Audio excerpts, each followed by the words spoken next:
Hello, friends, and welcome back to the Jank Tank, episode number 48. We're approaching that sweet 50 really soon. My name is Timothy Zaccanino. I'm going to be your host today, and I've got two wonderful Pack 1 Pick 1s on the line here. Play booster pack here, just two great rares I could pick from. Got to pick one, though.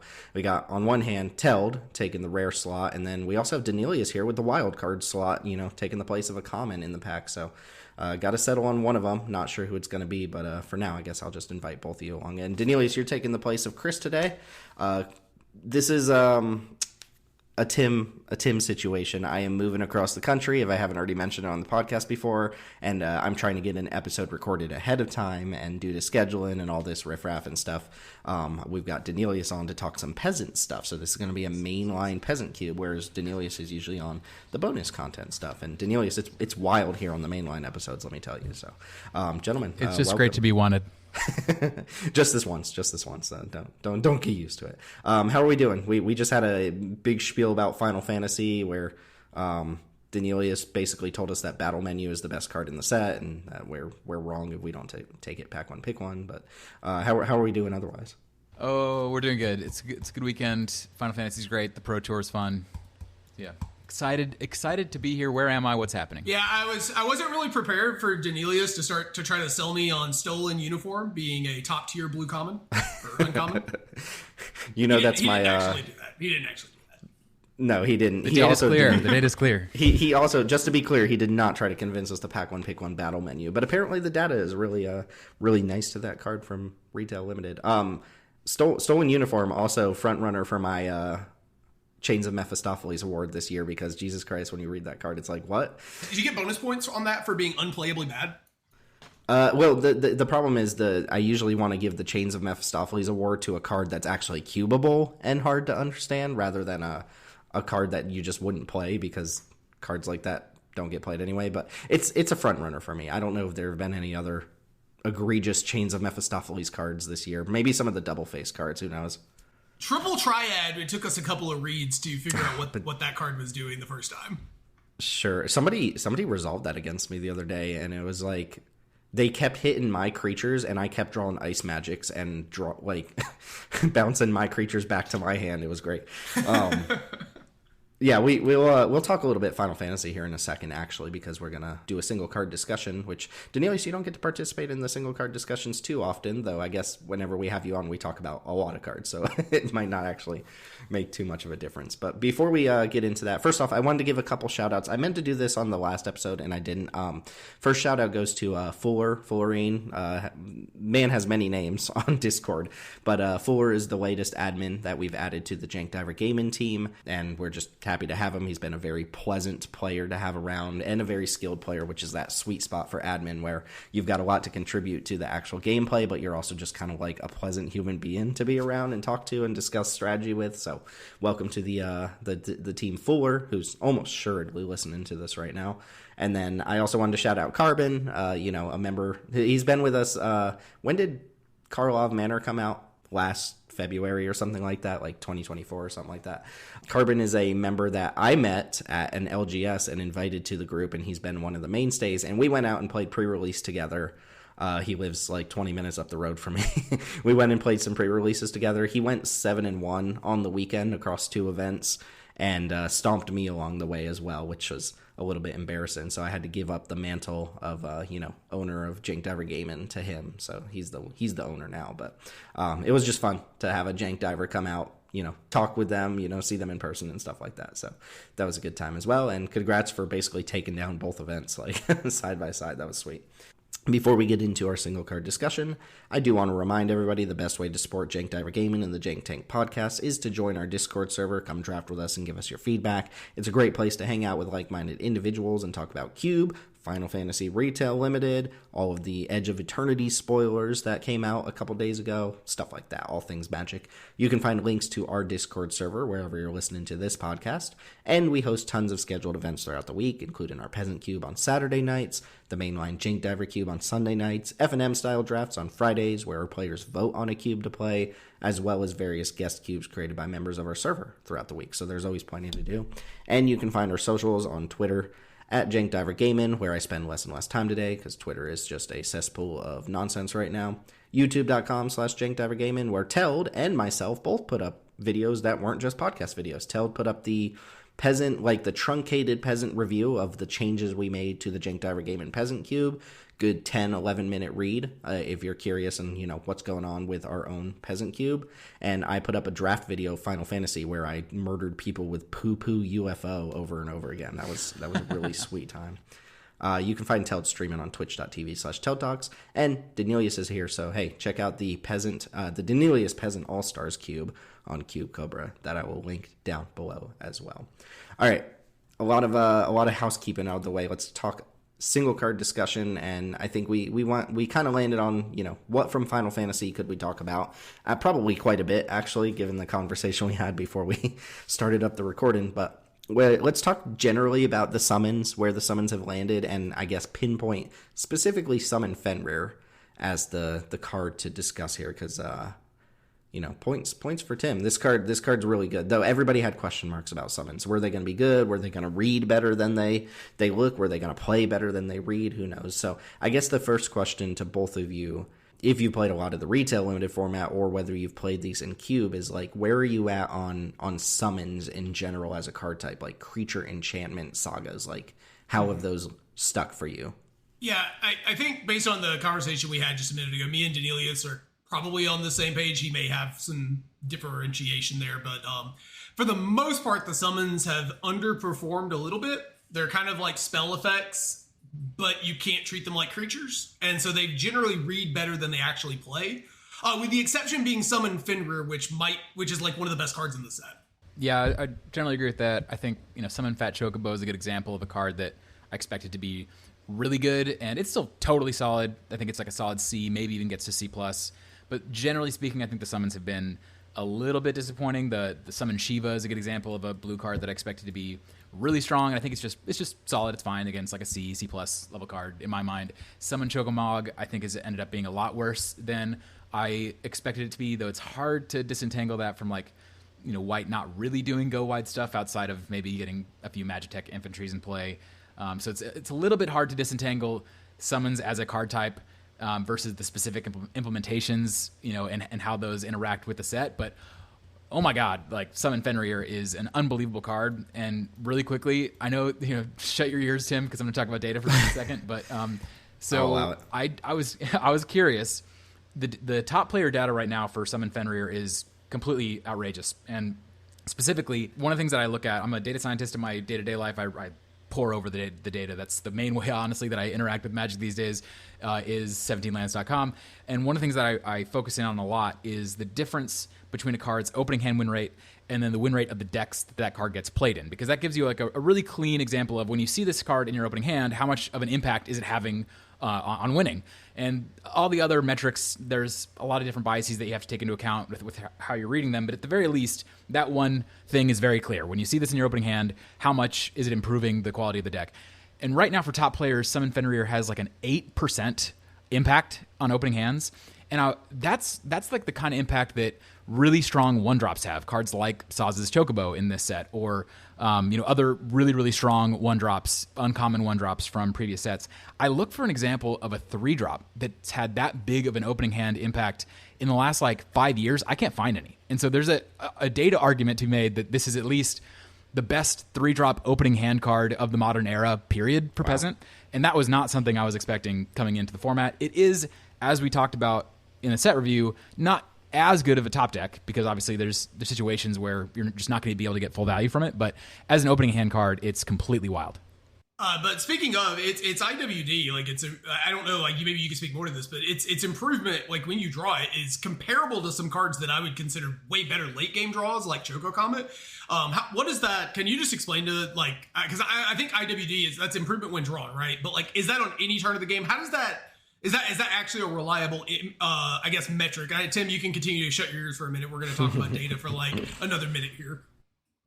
It's saying something, but there's a lot of problems with IWD. But generally speaking, what it suggests is that this is an insane. What I would say when I read that here for this specific example, it's just saying that it's going to be one of the better cards in your deck most of the time, and that's why the decks will perform better when you see it.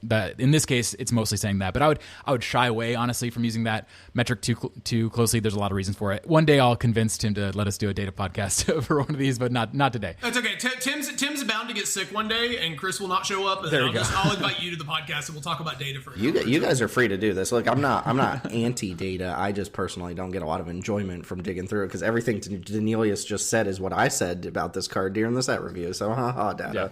Yeah. No, I'm exaggerating a little bit, but okay. First off, maybe we should read the card. It is a new card. It is a fresh card. Maybe people aren't playing a lot of retail limited. Summon Fenrir is 2 and a green for a 3/2 uncommon enchantment creature saga wolf. Chapter 1, search your library for a basic land card, put it onto the battlefield tapped and shuffle. Chapter 2, when you...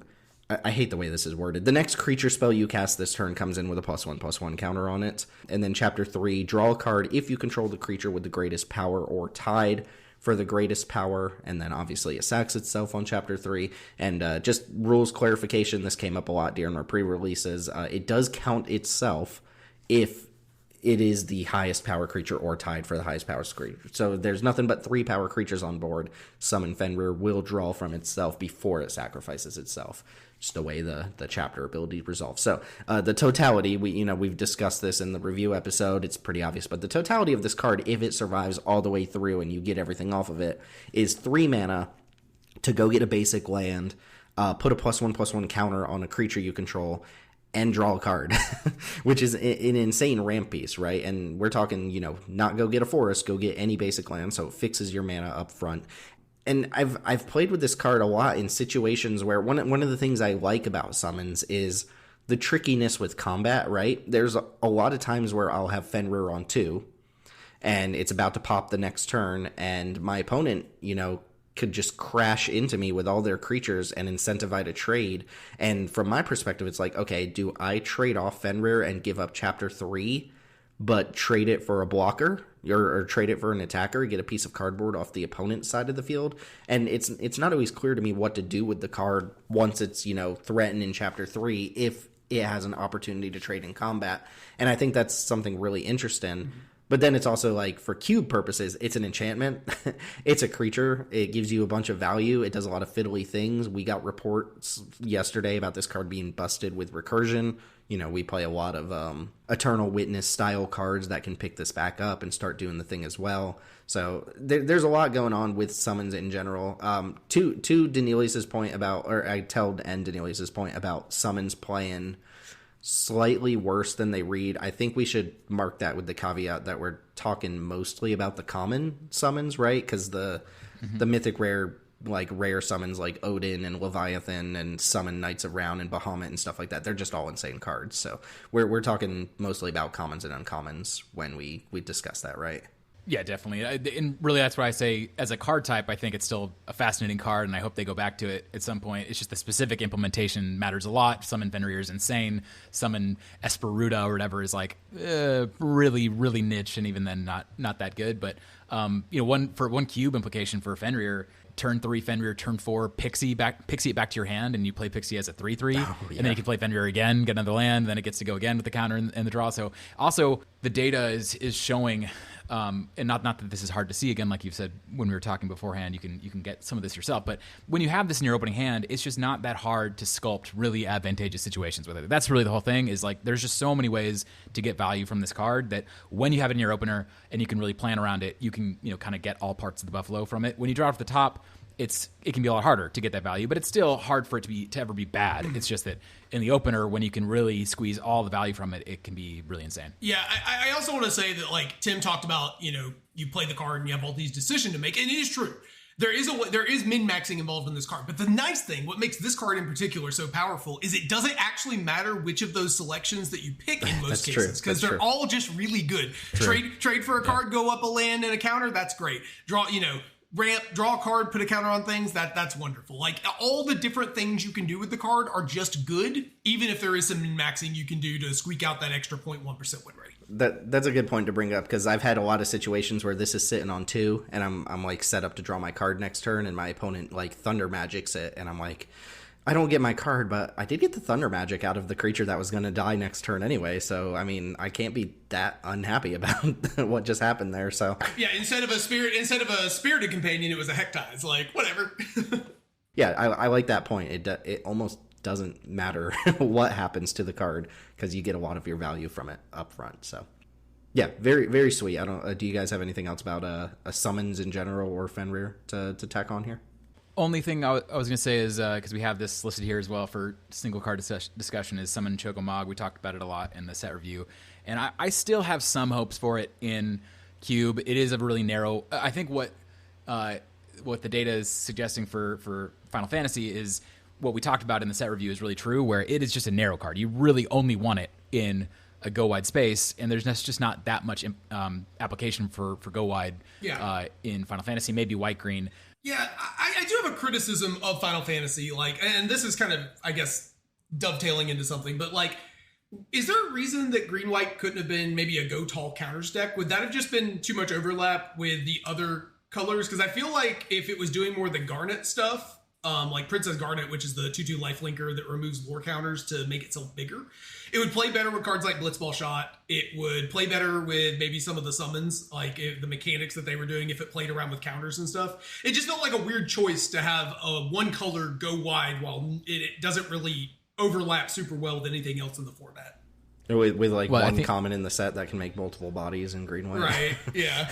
Well, and I think you can... This is like a secret for doing kind of card evaluation and archetype evaluation before sets come out these days in the Play Booster era, because most of the time they're giving us 2 signpost uncommons per color pair these days.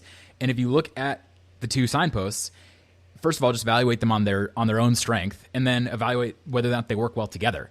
And by doing that, you can generally get a pretty good sense of what decks are going to work well and which ones maybe are going to fall a little flat. And if you look at both white-green and red-green, what you see is cards that are pretty good. The uncommon signposts for both of those are pretty good, but they don't really mesh well together. They don't really make a lot of... They don't tell you, hey, do this thing, or if you're in this space, both of these cards are going to do really well. And I think that shows in the fact that red-green and white-green are 2 of the least drafted archetypes at the very least. Red-green definitely is trashed here at the moment also, just in terms of its success. But I think that's a lot of what... That's a trick you can use in the spoiler season to try to see if an archetype is going to be good, is how much do the signposts kind of work together, and definitely for white-green, they don't. That makes sense, because the other signpost is Renoa Heartily, which is a decent go-wide card, like just a fine mid-rangey 5-drop that cares about going wide to some extent, and then you've got Garnet, which is promoting like kind of drafting an entirely different deck altogether, which they're both individually sweet cards if you do the thing with them. Whereas Blue-Red, which is a premier archetype, I think, in the set, is just like you get Emperor of Palamecia and you get Shantoto, and they're both excellent. Well, they you both also care get, about the you same also thing. get And multiple good gold uncommons, or gold commons, excuse me, with like Blazing Bomb and like secret gold cards.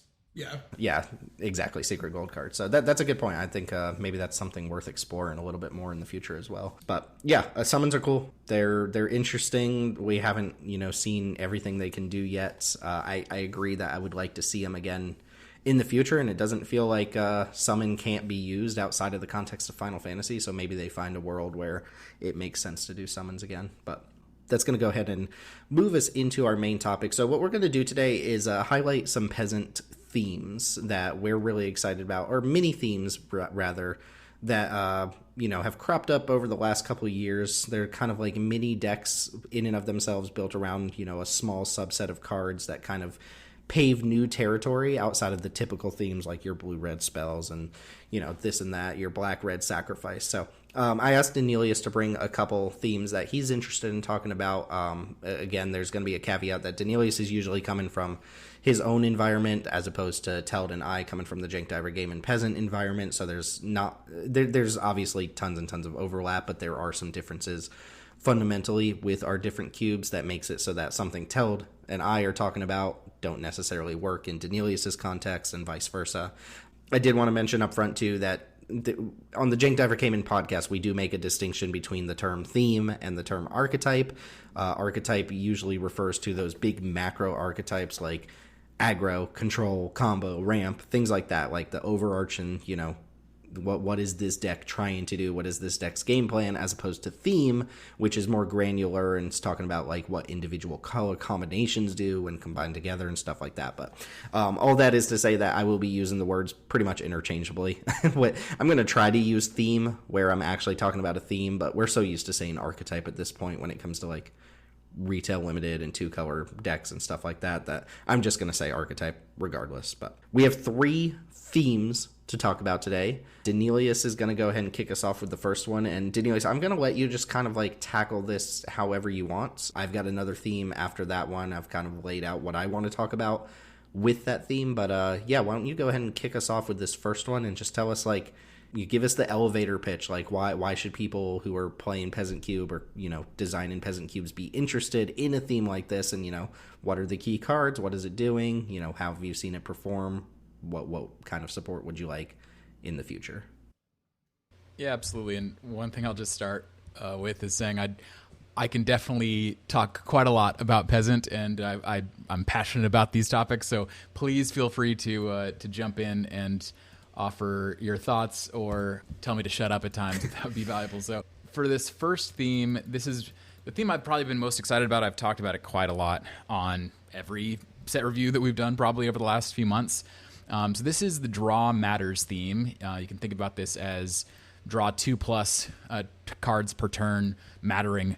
And this has been a new theme that's come around in 2024. Really, it was from Foundations when we got Mischievous Mystic that this became a real serious theme that you could build around in Peasant for Blue. And if, you know, to get the kind of the elevator pitch, I'd say really for years the primary way that you played blue in Peasant was with some kind of a spells matter archetype or maybe flyers. Those were the kind of 2 primary ways. Maybe you could do some kind of blink stuff with Soul Herder. Maybe, you know, it's not that you can't do anything, but I'd say the dominant strategy for blue in Peasant was spells mattering archetypes with stuff like, you know, Rise from the Tides, Murmuring Mystic, Telerian Terror, etc.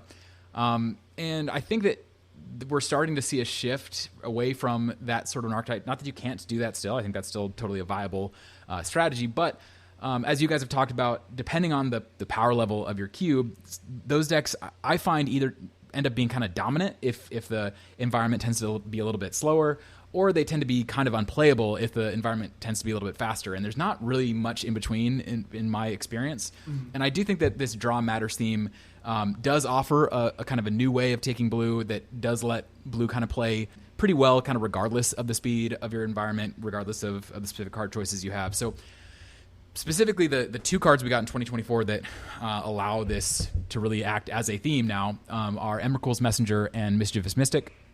These are both 2-mana 2/1 flyers. They both make tokens when you draw your second card each turn. Messenger gives you an Eldrazi spawn creature token that you can sacrifice to add mana, and Mischievous Mystic gives you a 1/1 flying token, fairy flying token. But in addition to these, we have a couple others that kind of, I think, fit pretty well into this sort of strategy. One is Scrounging Skyray that we just got in Ada Drift. This is a 2-mana 1/2 flyer with cycling that whenever you discard a card, you can put that many counters on this creature.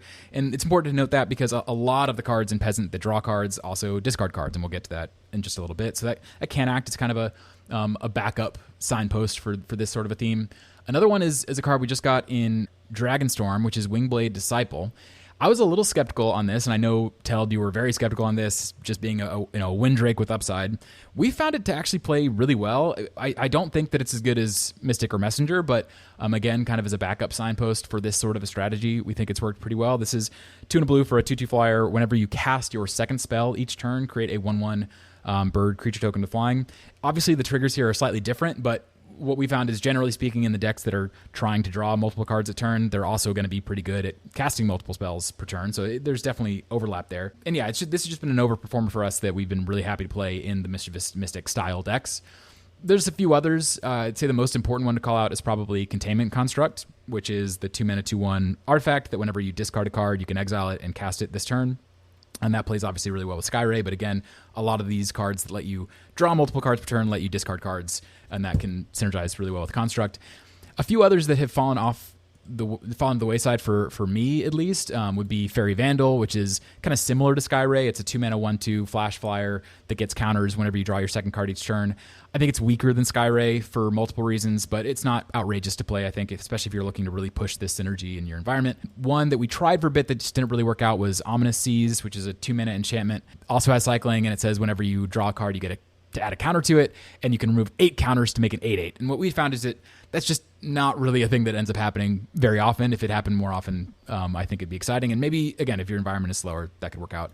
And then the last one is Thopter Mechanic. This is a 2-mana 2/1 that whenever you draw your second card each turn, it gets a counter, and then when it dies, you get to make a Thopter token. So those, again, if you're looking to really push the payoffs for this in blue, then I think you could consider all those cards. But for us, it's really those first 5 that I mentioned: Mischievous Mystic, Emrakul's Messenger, Wingblade Disciple, Scrounging Skyray, and Containment Construct that kind of make up the base for what this archetype is capable of doing. And the nice thing about that is it just means that blue can kind of do this independent of what other colors you're playing it with. And in a little bit I'll get to kind of how this pairs with other colors, but we found this to be a nice way for blue to play in a kind of self-contained way that doesn't really rely on any other colors or specific archetype considerations. Are there any like you play your cube and paper some amount of the time, right? Are there any non-arena cards that fall into line here? I'm trying to think. Are there any like cards that also do this draw 2 thing that I wouldn't know on arena? Ooh, that's a really good question, and I'll have to search for those while we're talking and see if I can find it. But it would have to be from, like, I doubt from any old cards, but maybe I'm trying to think. I don't think there's any from like the Assassin's Creed or Fallout sets that would make sense. Or I can think 40K. of a couple rares like in Ethereal Investigator and stuff like that, but I can't think of any non-rares. Like maybe a Commander product card or Assassin's Creed card or something like that that's slipped in doing this sort of thing. Yeah, nothing comes to mind, but I wouldn't shock me. And we might get more, though. I'll say going forward, it seems like we're going to be getting fewer and fewer cards that kind of only work in paper and not on arena. So hopefully that doesn't happen anymore. But so, if thinking about this as primarily a blue theme, what are the enablers that you're looking for? And I would generally bucket the enablers into kind of 3 different categories. One is kind of passive draw, things that are going to draw over multiple turns without you having to invest mana or additional cards into them. So the signpost for this, I'd say, is Shoreline Looter. This is the nuts rat that we got in Bloomborough, 1 and a blue for a 1/1 that can't be blocked, and whenever it deals combat damage, you get to loot, or eventually, if you have Threshold, you get to just draw a card. This is by far the best enabler, I'd say, for the strategy, because you can just draw cards over all the turns of the game. A couple more. Canyon Crab is a personal favorite of mine, which is a 2-mana 0/5 that if you don't cast a spell on your turn, then it gets to loot end of turn. There's the Modern Age and the Bath Song, which are 2 different sagas that allow you to loot over multiple turns. And there's Kasmina, which is a Planeswalker that allows you to loot over multiple turns. So all these kinds of cards that you just play, you kind of set it and forget it, and you're gonna get these triggers over multiple turns. And on all of these cards, notice they all draw and discard. So they work with the cards that care about looting. The second category would be cards that kind of bank a draw for future turns, where you have the extra mana to kind of do it. So this would be stuff like Deduce. Any card basically that makes a clue like Deduce does. Any card that makes a blood token. All these things are going to work pretty well. It's just banking a draw for whenever you need that second draw in a turn where maybe you don't have access to Shoreline Looter or the Bath Song or one of these persistent effects. And then the last category would be kind of one-shot effects that draw a lot of cards. And so this would be stuff like Brain Surge. We just got Brainstorm on Arena now. And the key thing for me on these sorts of effects is I really want them to be instant speed so that I can do them on my opponent's turn. So that maybe I have the Bath Song or the Modern Age or Kasmina acting on my turn, but then I don't have to use my mana. I can pass. I can have Canyon Crab trigger to give me 1 draw. Then I go to my opponent's turn and I cast a Brainstorm or Brain Surge and I get those 2 draws at once, which then lets me trigger these cards all again. So a lot of enablers. And by the way, all those cards that I just mentioned are generally speaking pretty good cards that you're looking to play in your cube anyways. And I think that's one of the advantages, again, of this theme is that you don't really need to intentionally build around it. It just kind of happens because these cards are all good. And one of the nice things about Mystic and Messenger is they're just 2-minute 2/1 flyers, which I've come down on generally as a stat block, but it's not like those cards are bad. They're not really asking a ton of you to get played, and then they pretty easily then synergize with a lot of these other cards that are very naturally good. So this is just it's a theme that you get to play in blue that kind of just happens naturally and doesn't require a ton of specific support. Would you still be on this whole thing if they were like 1/1 flyers? Like if the payoff cards were 1/1 flyers instead of 2/1 flyers? Or like how much heavy lifting is the the stat line on them actually doing.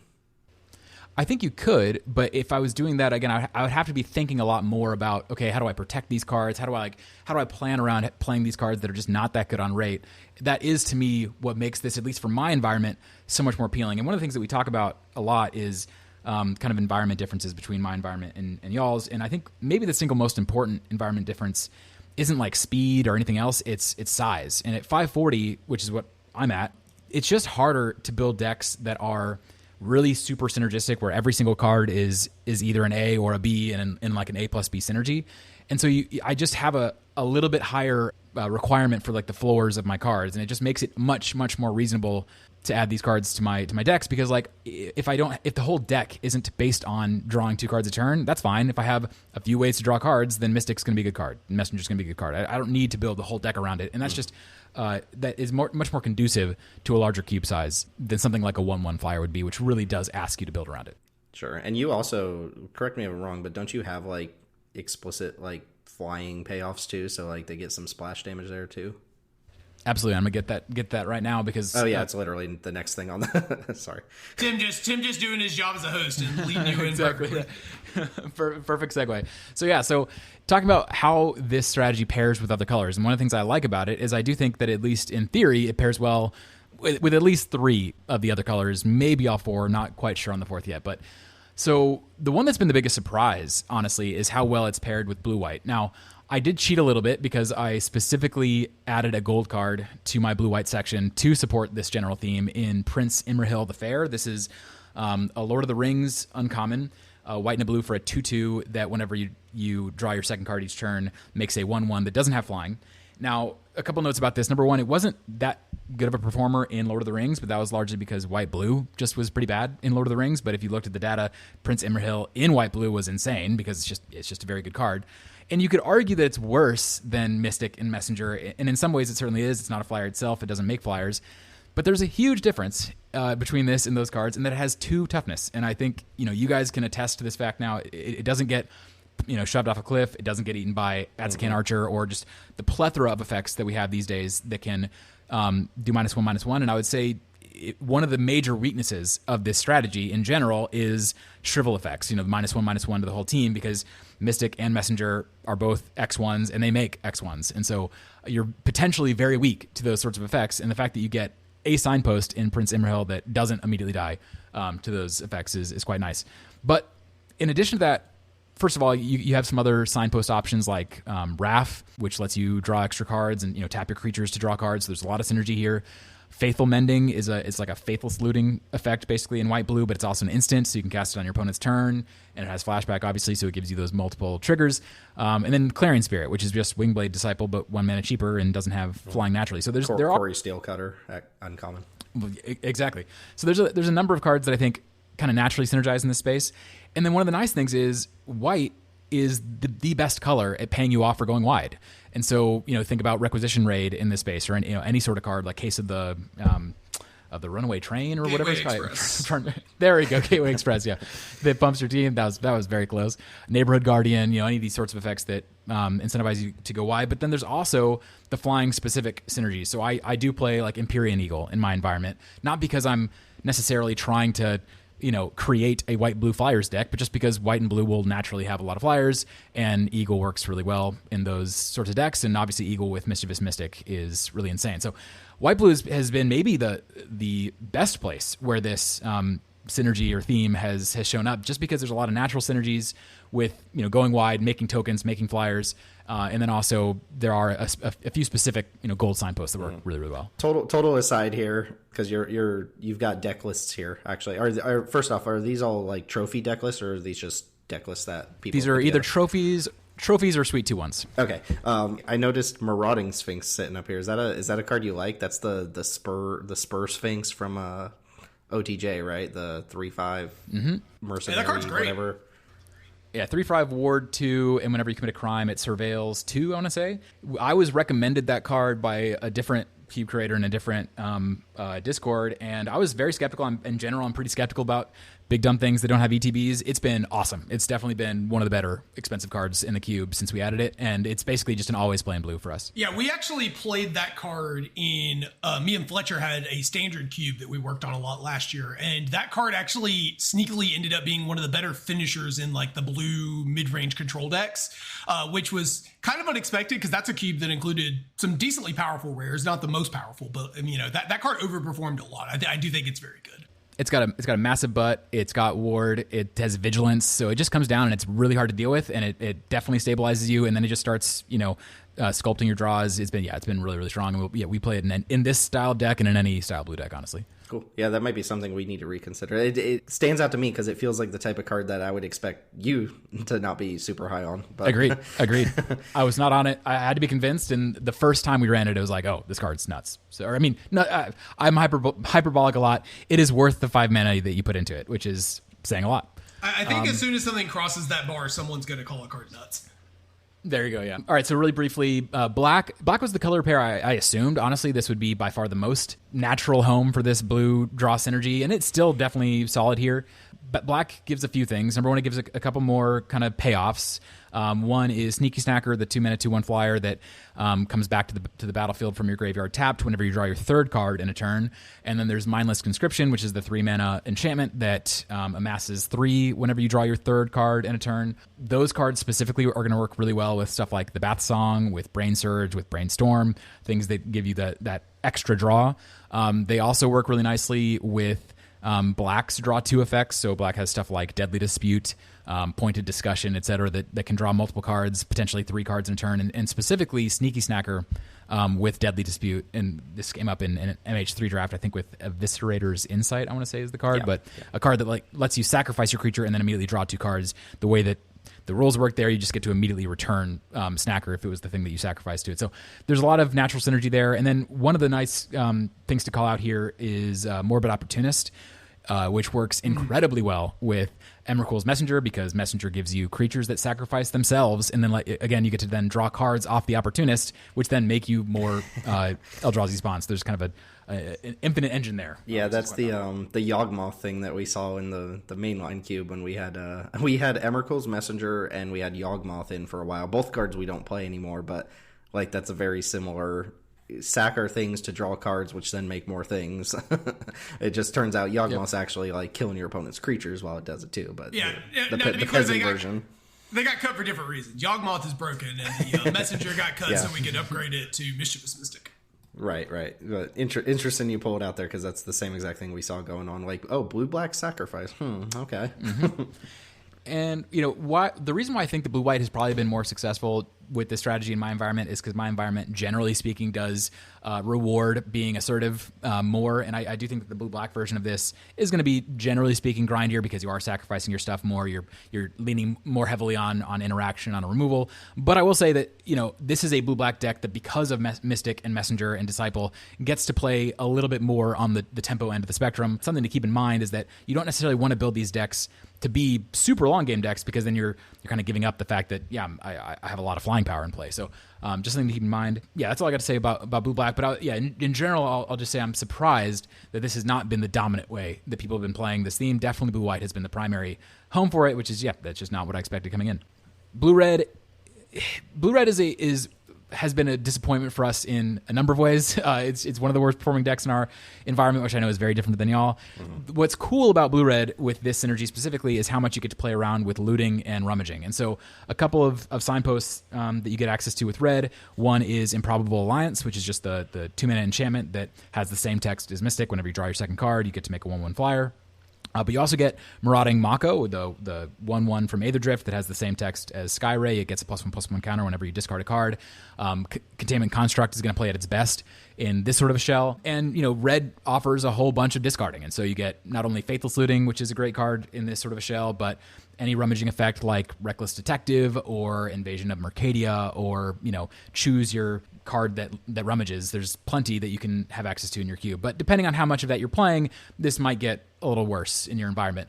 Red also gets a lot of blood effects that work well in this space. So in general, Blue-red, I think, is just in a really tough space in my environment. I'm not sure how to fix the problem. I think the primary issue is that if you're going wide worse than blue-white is, because blue-white has just more ways of leveraging going wide.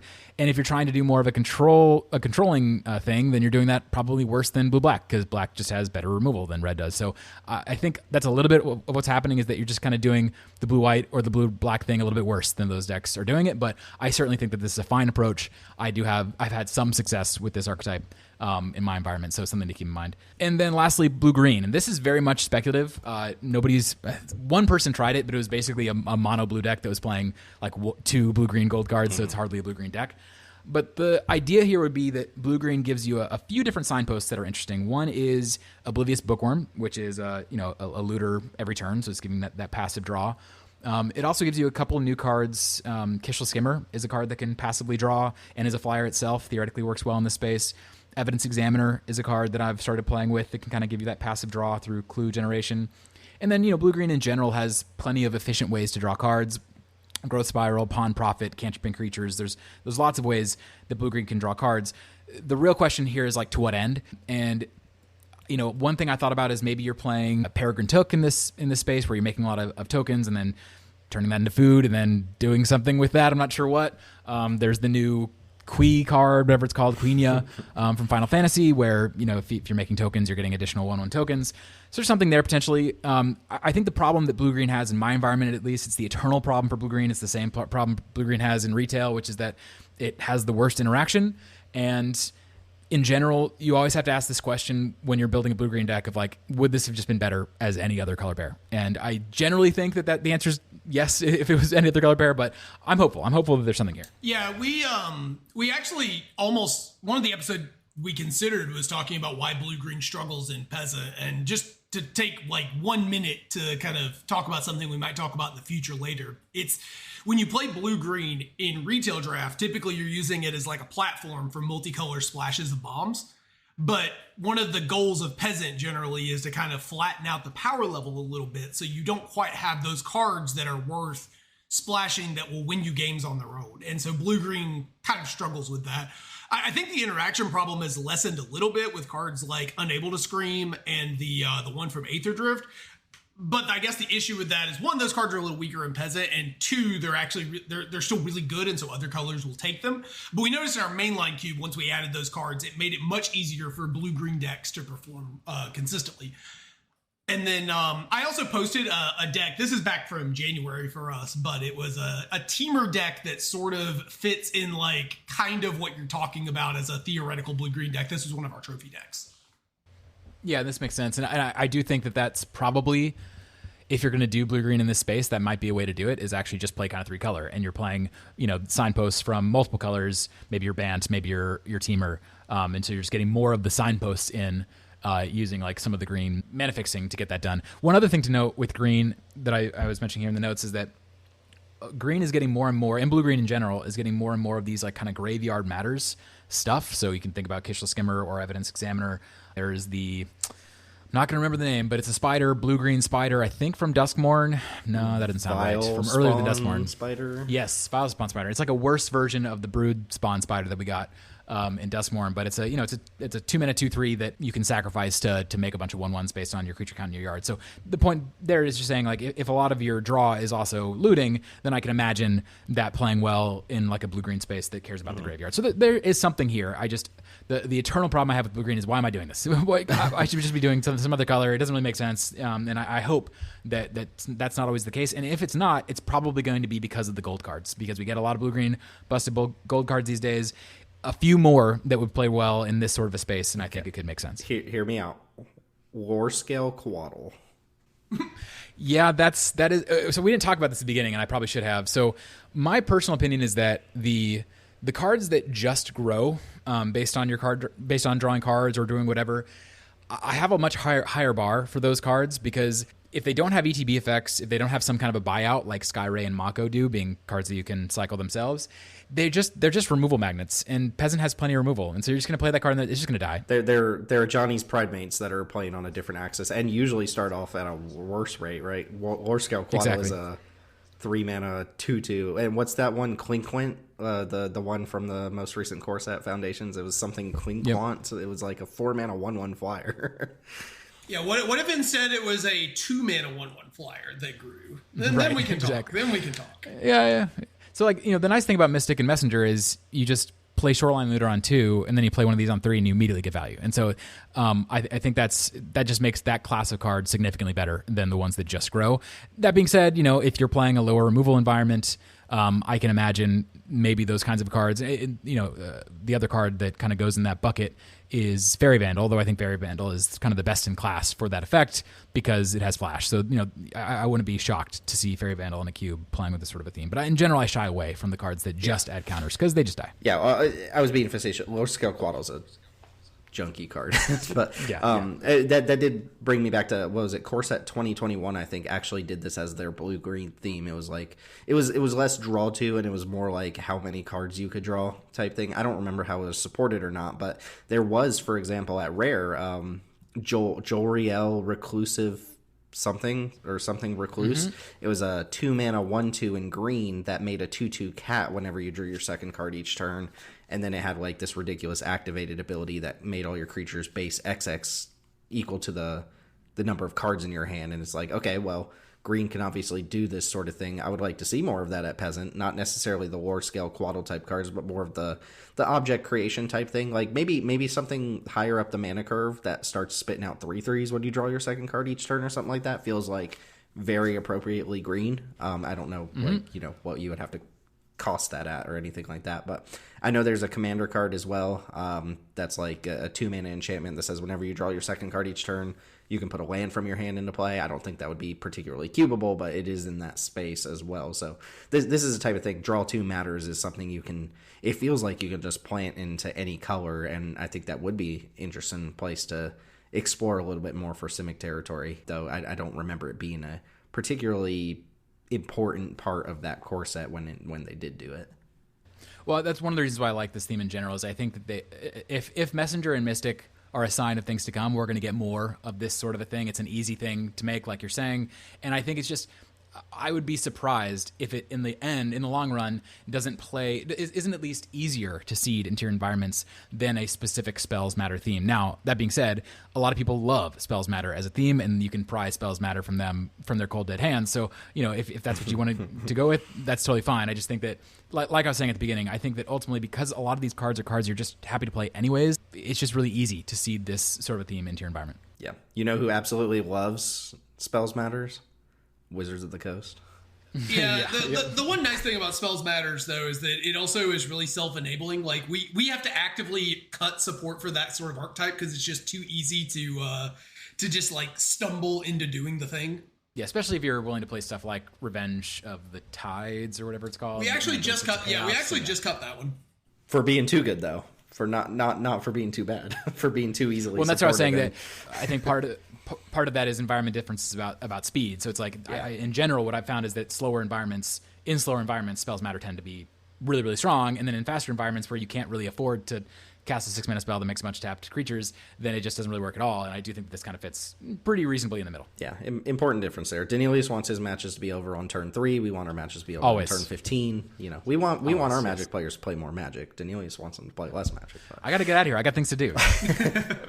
All right. Any final thoughts on that draw 2 package there before I move into my archetype for the day? Just my last thought is, one thing I've seen from some folks is when Mystic came out, people were playing Messenger, and a lot of people are like, oh, we just got a better Messenger, and so they just cut Messenger and put in Mystic. And I would encourage folks to try both if you're not yet, just because I do think you need a little bit of a density of this effect for this to really feel like a theme. And they're doing enough different things. Like I said before, I think Messenger in a lot of cases plays better in blue-black than Mystic does, just because of the sacrifice synergies that you can get there. So I would encourage you to try playing with both and see how that feels if you were somebody who just switched from Messenger to Mystic when it came out. Yeah, I think that's probably going to depend on your cube's tightness, the card amount you're playing, because like in a 360, it's much more difficult to slip the second or third payoff in to your 2-drop section compared to like 540, where it just kind of naturally has some room to breathe. Yeah, totally. All right, so I brought a theme to the table. I know I just said archetype like 4 seconds ago, but I brought a theme to the table here. It's something that I'm a big fan of. I pursue myself whenever I get the time to play our Peasant Cube, and I would say it's like a seeded theme, but I think a lot of the cards are just individually good enough that it's unobtrusive, just like the kind of draw 2 deck.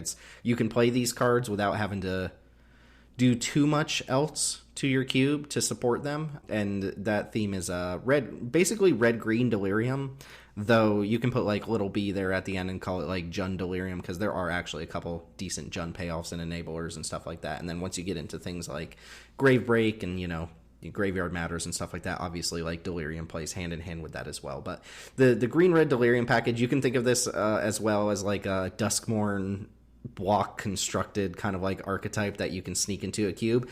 It is basically off the back of 3 cards. It's Patchwork Beastie, which is a single green mana for a 3/3 artifact creature, and it mills you for 1 on your upkeep, and if you have Delirium, it can attack. So it's a 1 mana 3/3, it can block perfectly fine, and then it turns into a beater once you have Delirium. The second kind of like main card is Wildfire Wickerfolk, which is not like the most exciting card in the world, but the stat line is just really pushed for an aggressive deck. It's red-green for a 3/2 with haste. It's an artifact creature, and Delirium gives it +1/+1 in trample, so 2 mana 4/3 trample when you have Delirium going.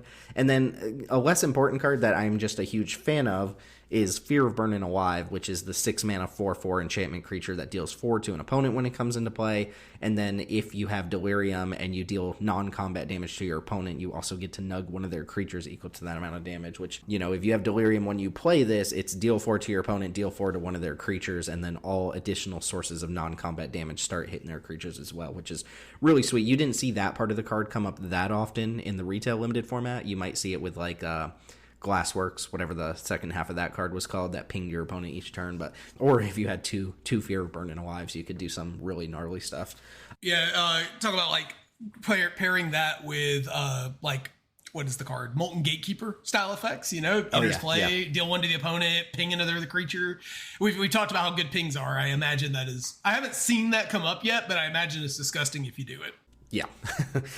So the elevator pitch for this is it's a fast, you know, super aggressive, low to the ground red-green deck, which sounds a little weird because I just pitched a 6-drop for it, but I do think the 6-drop is like, you could cut that one if you want. It really is like a Patchwork Beastie plus Wildfire Wickerfolk plus a couple black cards deck, and it's looking to just beat down completely. And you would think like, oh, well, I got to set up Delirium, you know, this stuff's not always online, and that's true. Like, you don't always have Delirium on turn 2, but like, I've noticed with cards like Dragon's Rage Channeler, you don't have to change the way you draft very much to get Delirium, like, pretty easily these days. And then if you do draft differently, you can, like, turbo out Delirium in a lot of different ways. And one of my favorite things about this deck is, first off, Delirium is, in my opinion, an S tier mechanic, like, top tier. If I ranked every mechanic of all time, Delirium's in, like, top 5 for me, because it's fun to play with the graveyard, first off. And second off, it dramatically changes the way you look at cards for like cube slots and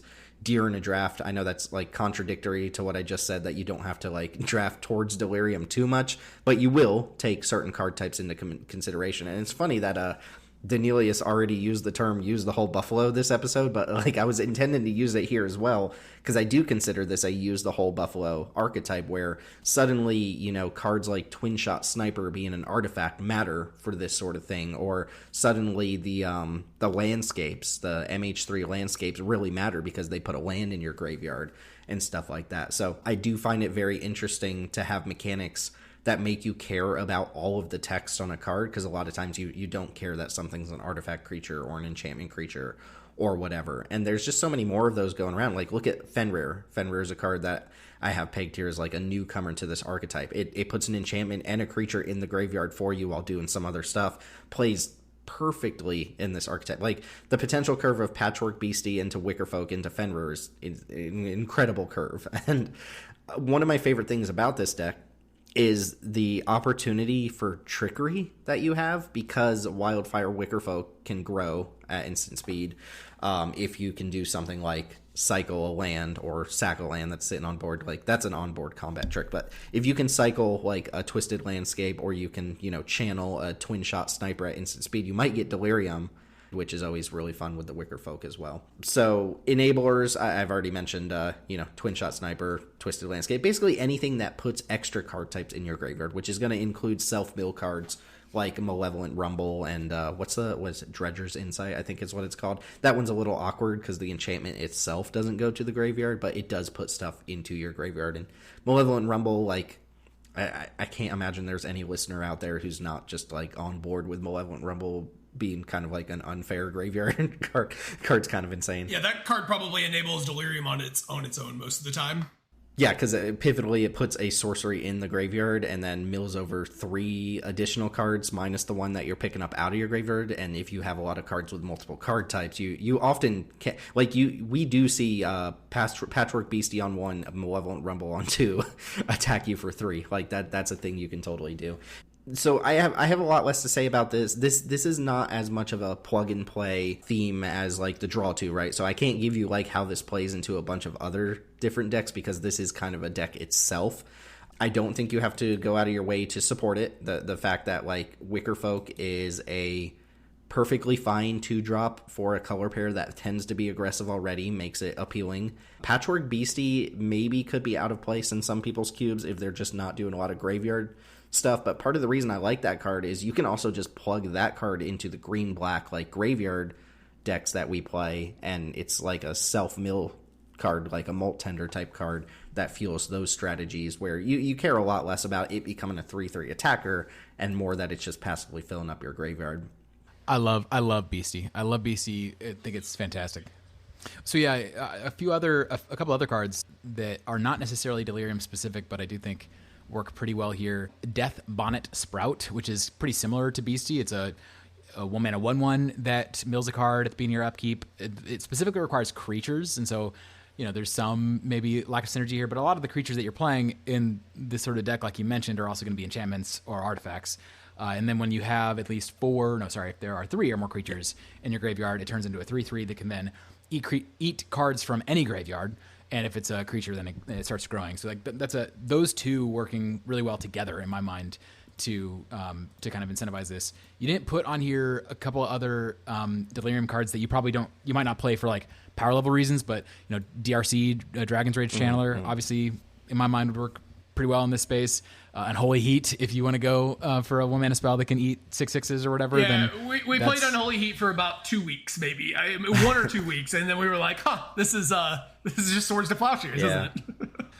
It's definitely strong. And then you have some other cards here if you want to talk about that are a little bit maybe not quite as clear whether or not they should be included or not. Yeah, I intentionally left off Darcy and Unholy Heat because I think that first off, those cards just have a reputation among themselves. Like they're not supporting an archetype so much as they're just good cards.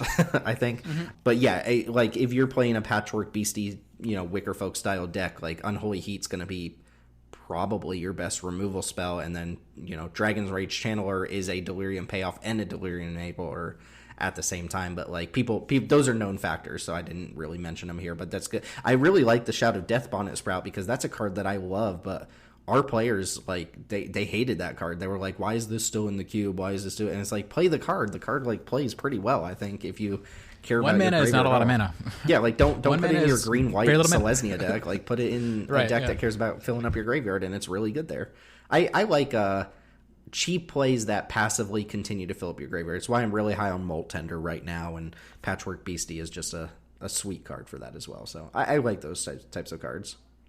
The bar for 1 mana cards is just really low, and that's a 1 mana card that can be a 5/5 or 6/6 while also giving you synergy. I think I like that both that and Beastie I like quite a lot.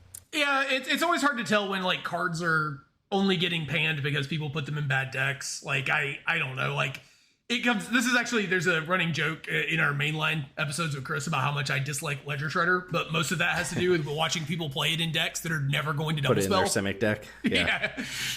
Yeah, that was more not people putting it in bad decks, but people not believing in the card and not putting it in decks at all to see what it can do, which it happens sometimes. That's the plight of being a cube creator. Is sometimes you have a vision and your players are like, I'm not doing that. Yeah, and I'm going to use this as another shout out one of my favorite cards in our mainline cube. So everybody knows at this point, if you listen to this podcast, how much I love Quintoria's Lore Master. But if you go back to the review episode that never got released, you know, Tim was pretty in favor of trying out Quintorius, and I did not have any faith in the card when Tim wanted us to test that card. I thought it read kind of mid, and I thought it was kind of mid, refused to put it in my deck, and then I got completely destroyed by it in a roto match, and suddenly had to reconsider my thoughts on it and started playing with it, and realized, of course, that the card is super sweet and probably became its biggest supporter. So we flip-flopped on that one for sure. My point here is that, you know, a lot of times with cards that you're not sure about, or don't be so sure about, maybe, would be the advice there. Like, don't just assume a card is bad simply because you aren't a fan of it. Like, actually play with the card and see, like, try it out if the cube designer puts it in there. You know, it's probably in there for a reason. That reason may or may not work out, but if you don't try it, you're just kind of putting your head in the sand like an ostrich, and you're going to drown when it rains. That counts for archetypes as well, and you can think of this whole archetype as being something that some people, you know, if you're skeptical, maybe give it a try. Like that was the story of white black in my environment for a long time. I'm white black is probably my favorite retail archetype in general. I just really like playing cheap 2-for-1 creatures and interaction, and playing like a grindy game, but also having the ability to play sometimes a faster game. And I was looking at the white black general skeleton in my cube, and I was like, I think this deck, it looks really, really strong to me, but nobody was drafting it. For the longest time, it was the least drafted archetype in my cube, and I was asking, you know, some of my better drafters about it, and they're like, I don't see why you would ever do white black instead of black red, which black red for a while was the best deck in my environment.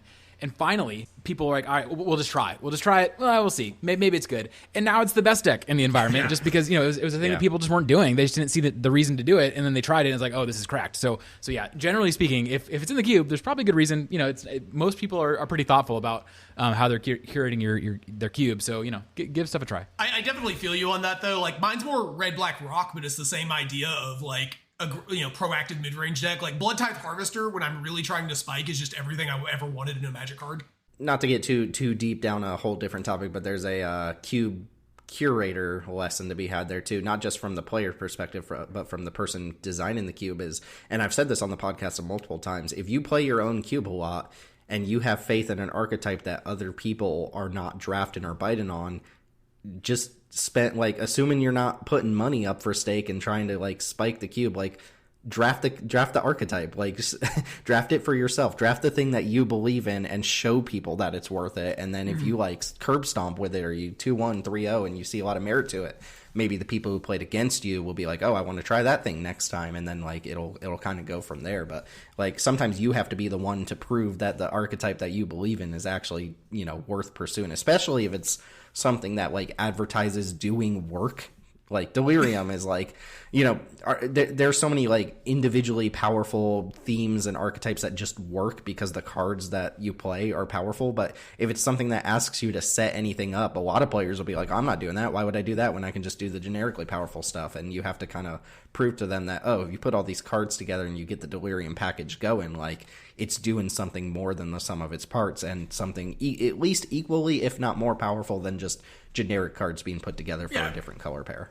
Well, another cube designer lesson here would be like recognizing when maybe you're asking people to do too much work for not enough payoff. Like, for a while we ran a Breathless Knight in our white black section as like this cool mini small ball reanimator payoff, and even when you did it, I did it a couple of times. It just, the juice wasn't worth the squeeze of what you were having to do to get it. And so like, we've kind of over time adjusted our white black section where it's still kind of focused on doing a smaller game plan. It's like like Daneelius said, it's like a small attrition game plan where you're like, you can play some fast games, but you're really trying to like have resources to go long. A lot of times people just play it as Esper and play it, be like a full blown, you know, grind you out deck. But the idea is playing more cards that are just generically not asking quite as much of you, but still have some synergies you can jump through. So sometimes the hoops you're trying to ask your players to jump through is too much for what you're getting in return. Yeah. Well, and a quick aside there. So yeah, I totally agree with everything y'all were just saying. my win rate in my own cube is under 50%, and I like to think that that's at least in part because I try to draft the things that other people aren't drafting, and sometimes there's a reason they're not drafting it. It's just not very good, and it's a lesson. It's a hard lesson for you to learn as you're drafting the thing that you were excited about that nobody else is doing. You're like, I'm gonna show people the way, and then you go 1-2, and you're like, that deck sucks. So, that's me and our mainline cube. Whenever we add these 3-color cards and stuff, I'm like, I'll do the 3-color deck. Like, I don't care if I lose today, and then I end up losing because it's like, I had to put in a lot of work to make this work, and the juice isn't worth the squeeze. So, okay, back to Delirium real quick though. I mean, there's not much else to say about it. There are some considerations, like if you found the Wicker Folk Patchwork like Duskmorn limited package to be really, really good, and you wanted to go out of your way to further support Delirium, I do think there's some cards in the card pool that help a little bit. Violent Urge is a single red mana for an instant that gives a creature +1/+0 and first strike, but if you have Delirium, it gives that creature double strike instead. Obviously, like, you're competing with Monstrous Rage, you're competing with Turn Inside Out, right? So there's only so much room for 1-mana combat tricks in red, and some of the other ones are like top tier combat tricks, period. But I do think if you want to go out of your way to make like red-green as fast and as like aggressively Delirium based as possible, Violent Urge is a consideration. Obsessive Skinner, one of the only like really good Delirium cards, maybe really good is exaggerating, but one of the only like notable Delirium cards from the first batch of Delirium back in Shadows over Innistrad. 1 and a green for a 1/1 that enters and puts a +1/+1 counter on target creature, and then on your opponent's upkeep, if you have Delirium, you put another +1/+1 counter on target creature, and that just happens every single turn. If you have +1 counter synergies, this can be like a crossover card as well, which I like quite a bit, and it does start off as a 2-mana 2/2, which is below the bar these days, but if you can get that first Delirium trigger right away, you're getting 3/3 worth of stats and then growing from there as well. What are the odds that we in the future see this card, but with that Delirium, something similar to this card, but with that Delirium text being the beginning of your combat step?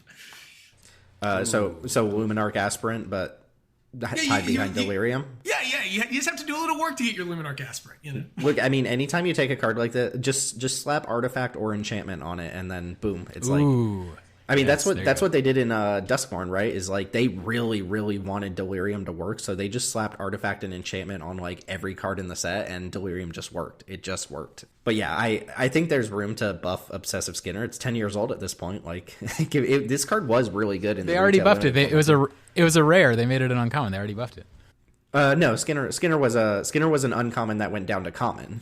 Oh, okay, there you go. Sorry, my bad. Then yes, we can have an uncommon version that's better. Yeah. Yeah. There's also there's Beastie Beatdown as a red green gold card that just like is very clearly like, hey, do Delirium. It's it's a punch. Target creature you control punches an opponent's creature. But if you have Delirium, you get 2 +1/+1 counters first and then punch, which is an excellent card when it works. But red green has no shortage of non-Delirium based fight spells and punch spells. It's a little weird having this in the same slot as or in the same section as Stomp, because that's just like an all-timer card. But it is pretty good if you want to push this theme. Well, it's also a little awkward versus Arnie Slays the Troll, which also works really well in a Delirium space, and probably is just better. So that's the hard decision I've had to make. Is like I'd like to try BC Beatdown, but I feel like Arnie's is just better, and it's probably even just better in Delirium. But you could play both. It could be the type of thing where like the cool thing about this archetype is you can adjust for like the card types that you think you want. Like if you already feel like you have enchantments covered across a bunch of other stuff, like maybe you play Beastie Beatdown to up the sorcery count. And vice versa. If you need more enchantments, maybe you play Arnie Slays the Troll or whatever. Couple nods to non-red-green cards, or, the splash here. Brood Spinner is that spider you talked about earlier. Well, this is the good one, not the right. Crimson Vow version, but the black-green one that surveils 2 on ETB. It's a 2/3 reach for 2, and then you can pay 6 mana and sack it to make 1/1 flyers equal to the number of card types in your graveyard. Just... excellent card. Just a very, very good card in green-black, and then also kind of gives you a reason to do something Jundy. Osseous Stick Twister. I'm so glad we played this card. I love this card. It's a 2-mana 2/2 lifelink, and if you have Delirium on your end step, it punches your opponent equal to its power unless they sacrifice a permanent or discard a card, which it just eats through permanents over time or deals a lot of passive damage. Notably, it's also non-land permanent. Like, I guess that's something you don't see lands being able to be sacked a lot in at the common uncommon level, but that's actually a pretty big upside because like there's cards like Kefka was one from our review episode that when you flip it, your opponent gets the option to sack a land. And that is just strict downside when you get to the point of the game where these cards are doing their thing. You would rather them have to sacrifice their non-land permanents. Hey, you know a card that works really nicely with Stick Twister and has the right types would be the Greatsword from. Oh, yeah, that too. But Greatsword, turn 1 Beastie.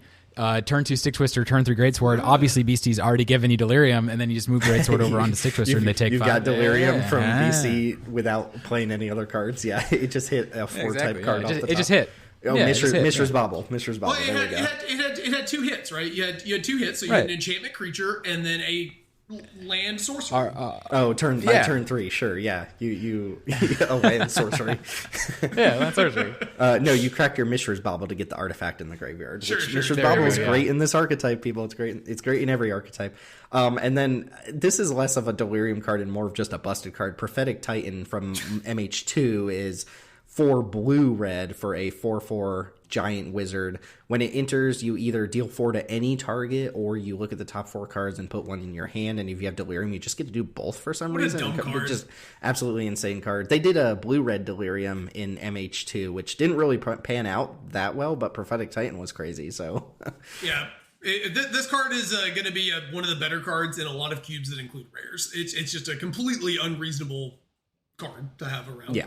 Very good. And I mean, I could go into newcomers here. Fenrir, Vanille as like a slightly weaker Beneath the Skin, great in this archetype. The thing about this archetype is you're not going to get a lot of new Delirium cards very often, but they do play around with artifact creatures and enchantment creatures and, all sorts of different mishmash card types and stuff like that, to the point where you'll get the support-in pieces that you want from pretty much every set, and you can fiddle around with that stuff. But the Delirium package really is the cards that say Delirium on them, and then you use it as like a red-green plus, minor black shell. You're often splashing the 3rd color if you're doing the 3rd color at all. And it comes together and it makes a really neat aggressive deck that can play grindy if it needs to. It can bleed over into other graveyard synergies, and it really adds a lot of oomph to the draft where you actually start caring about, to use that terminology again, the whole buffalo, where you actually have to look at card types now, and you're like maximizing everything about a card. So it's an archetype that I love quite a bit. I think it gives a nice flavor to red-green, which is often just like play big creatures and smash face, and it gives it a lot more bleed over into other color pairs for some cross-pollination there. Yeah, Tim, I wanted to get your thoughts on a card that just came out in the new set. We added Call of the Mountain Chocobo. And I wanted to get your thoughts because this is a sorcery that makes a creature, right? It makes a 2/2 bird token with landfall and also tutors a mountain for you. So you can use this as a sorcery to add a creature into play. And then additionally, you can get a land in your hand. So obviously it helps you move up the curve to get to your Fear of Burning Alive or to flash it back. But then possibly importantly as well, is if you're playing any of like Avora or any of the discard synergy cards, you might be able to use it as a way to, get a land to be able to put into your graveyard. So that was just one that kind of stuck out to me as a card that these decks might be interested in. It's a little more on the grindy side rather than the beatdown side. But sometimes I noticed when I was watching people, it's like sorcery can sometimes be a hard type to get into your graveyard because, you've got your artifacts and enchantment creatures and, your lands, and you've got instants that you usually use in the form of removal, but occasionally it can be hard to get more than like 1 or 2 sorceries into your deck. Yeah, I'm in love with the card called the Mountain Chocobo. Not on power level reasons. I don't think I'm still unconvinced in Peasant Cube it's going to be like an all-star card or something, but it is one of the few cards from Final Fantasy that we didn't discuss that I came around on after playing the set a little bit, mostly because I think it's just doing something very unique and interesting and fun, and the whole package of stuff there is there, I think, to make it like a fine card without being a busted card or anything. But yeah, I would totally consider this in my Delirium style decks. 4 mana 2/2 is not really what you're looking at when you think of low to the curve beatdown green-red deck or whatever, but it has enough knobs on it, enough incidental value if you discard it. I've been calling this is Solemn Simulacrum, in my opinion. That's what I've been calling it. It draws you the flashback spell from your graveyard. It gets you a land. It puts a 2/2 on board. It's Solemn Simulacrum. But yeah, I like this card a lot. I don't think it would be ideal in the Delirium deck because this starting stats on the creature is not great, especially if you can just pick up like other sorceries or something like a Playful Shove or whatever. But I do think it would slot in here while also being, I think, a pretty good cube card because, blue-red might play it some amount of the time. I don't really see it being played in like red-black very often, but it's just a good enough value card, I think, that like most red decks could just slot it in if they want, you know, a 4-drop or whatever, like a value card, and it has a little bit of extra value in any deck that cares about it being a sorcery specifically. Real quickly, I just want to say, you know, I definitely agree that this is I really like red-green Delirium as conceptually, and you know, you kind of drew a distinction a bit between like red-green Delirium and then maybe more of a Jund Delirium, and I do think that there is a distinction there in that, like, if you're stretching out to a third color, be it black for Jund stuff, or, you know, blue maybe for Prophetic Titan, like you were saying, then it's probably that style of a deck is going to be more grindy, more, you know, mid-rangey to grindy. But the red-green of it, to me, that's exciting is the fact that it can play as this like aggro deck that's playing more with the graveyard and graveyard synergies. And some cards that came to mind that don't necessarily say Delirium on them, but could play really well in that space. I think somebody put on here Traveling Botanist is a card that I love and has been a huge overperformer from the Drift or from TDM that works nicely here. Stubborn Burrowfiend has been a massive overperformer for us. This is essentially an aggro graveyard card, which in my mind, if I'm thinking about red-green Delirium, I'm thinking aggro graveyard basically. So Stubborn Burrowfiend works really well here. Champion of Dusan, which has been a card that we added, works nicely here. It's unfortunate that it takes itself out of the graveyard, but it's going to be, you know, easier to get it into the graveyard if you're playing this sort of a strategy. Bannerhide Krushock isn't, you know, great as a card to bring back from the graveyard, but it at least is a creature that you can put into your graveyard at instant speed. A couple more would be Witch's Mark. This is a card that we play that I like a lot. It's a 2-mana sorcery where you can discard a card, and if you do, draw 2 cards, and then it puts a Wicked Roll on your creature. So it's essentially it's a card to buff your creature while also putting stuff into your graveyard, and it's a sorcery, which I agree with you that sorcery can be one of the harder ones to get in. And then, you know, stuff like Mishra's Research Desk or different artifacts that put themselves into the graveyard can work well here, especially if they're cheap. So a lot of stuff like that, and a couple other cards that have Delirium that might be worth considering in red-green specifically. One is Gnarlwood Dryad, which actually... Yeah. In Shadows over Innistrad Remastered, Gnarlwood Dryad probably was a little bit better than Skinner. It's obviously not nearly as much of a signpost as Skinner is, but, you know, Dryad kind of plays similar to Beastie, and that's a 1-mana creature that turns into a 3/3 when you have Delirium. Deathcap Cultivator is another one from Shadows over Innistrad. 2-mana, 2/1. It adds black or taps to add black or green, and then it gains Death Touch if you have Delirium. Probably not good enough for Cube. There, you know, Nightshade Dryad has Death Touch naturally, and so it's probably not good enough. But bumped down to uncommon for the arena version as well. Notably, Reclusive Taxidermist, I think, kind of fills that slot that you would want the Cultivator to do. That makes sense. And then a couple of off-color cards that we didn't mention. So one card that's a pet card of mine that I've really wanted to try in Cube, and I just haven't been able to I actually don't even know if it's technically in my card pool, but Extricator of Sin. So this did not come back in Shadows over Innistrad. It was actually in Pioneer Masters. Oh, yeah, that was the Eldritch Moon card, I think, right? Mm-hmm. And it wasn't really a great Pioneer Masters card. It didn't really make sense in the context of Pioneer Masters, which had basically two decks in it, and, you know, neither of them was a grindy white deck. But so this is a 2 and a white for a 0/3. When it enters, you may sacrifice another permanent, which that line of text works way better in Cube in general in our environments than it did in retail. You may sacrifice another permanent if you do create a 3/2. So, you know, you imagine you're sacrificing your Chromatic Star or whatever, your treasure token, and it's 3 mana for a 3/2 and a 0/3.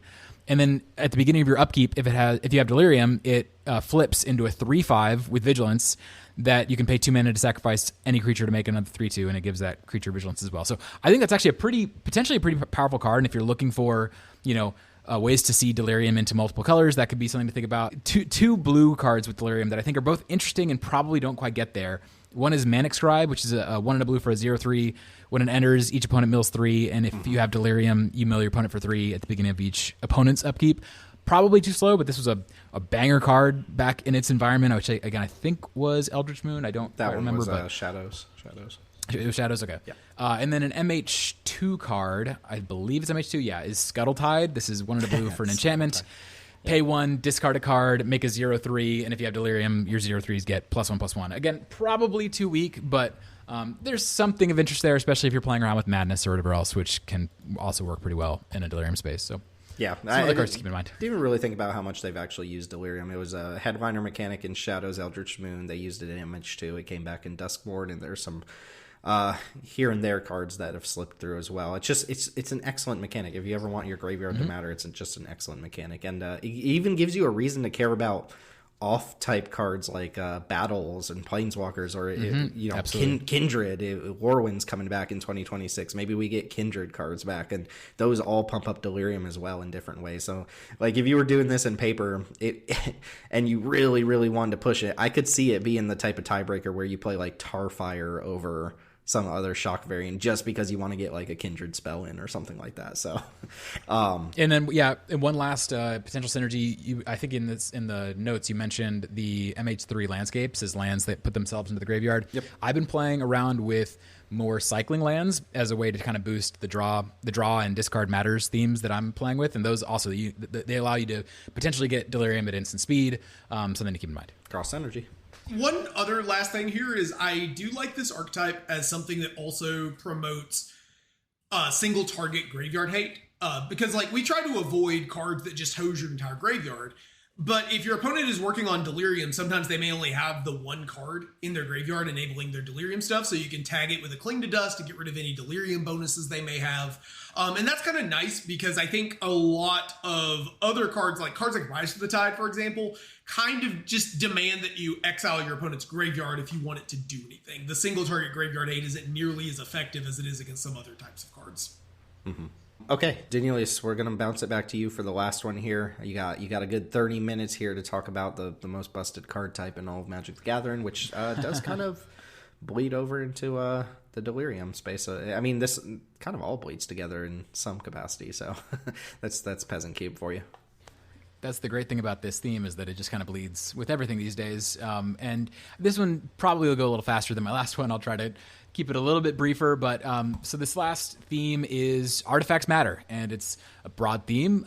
And in my cube, I play around with Artifacts Mattering in all colors and all color pairs. It's one of the things that makes my environment, I'd say, relatively unique, and it's also the thing that gets by far the most positive feedback from my drafters, be it the ones that have been drafting it for a long time and the new ones.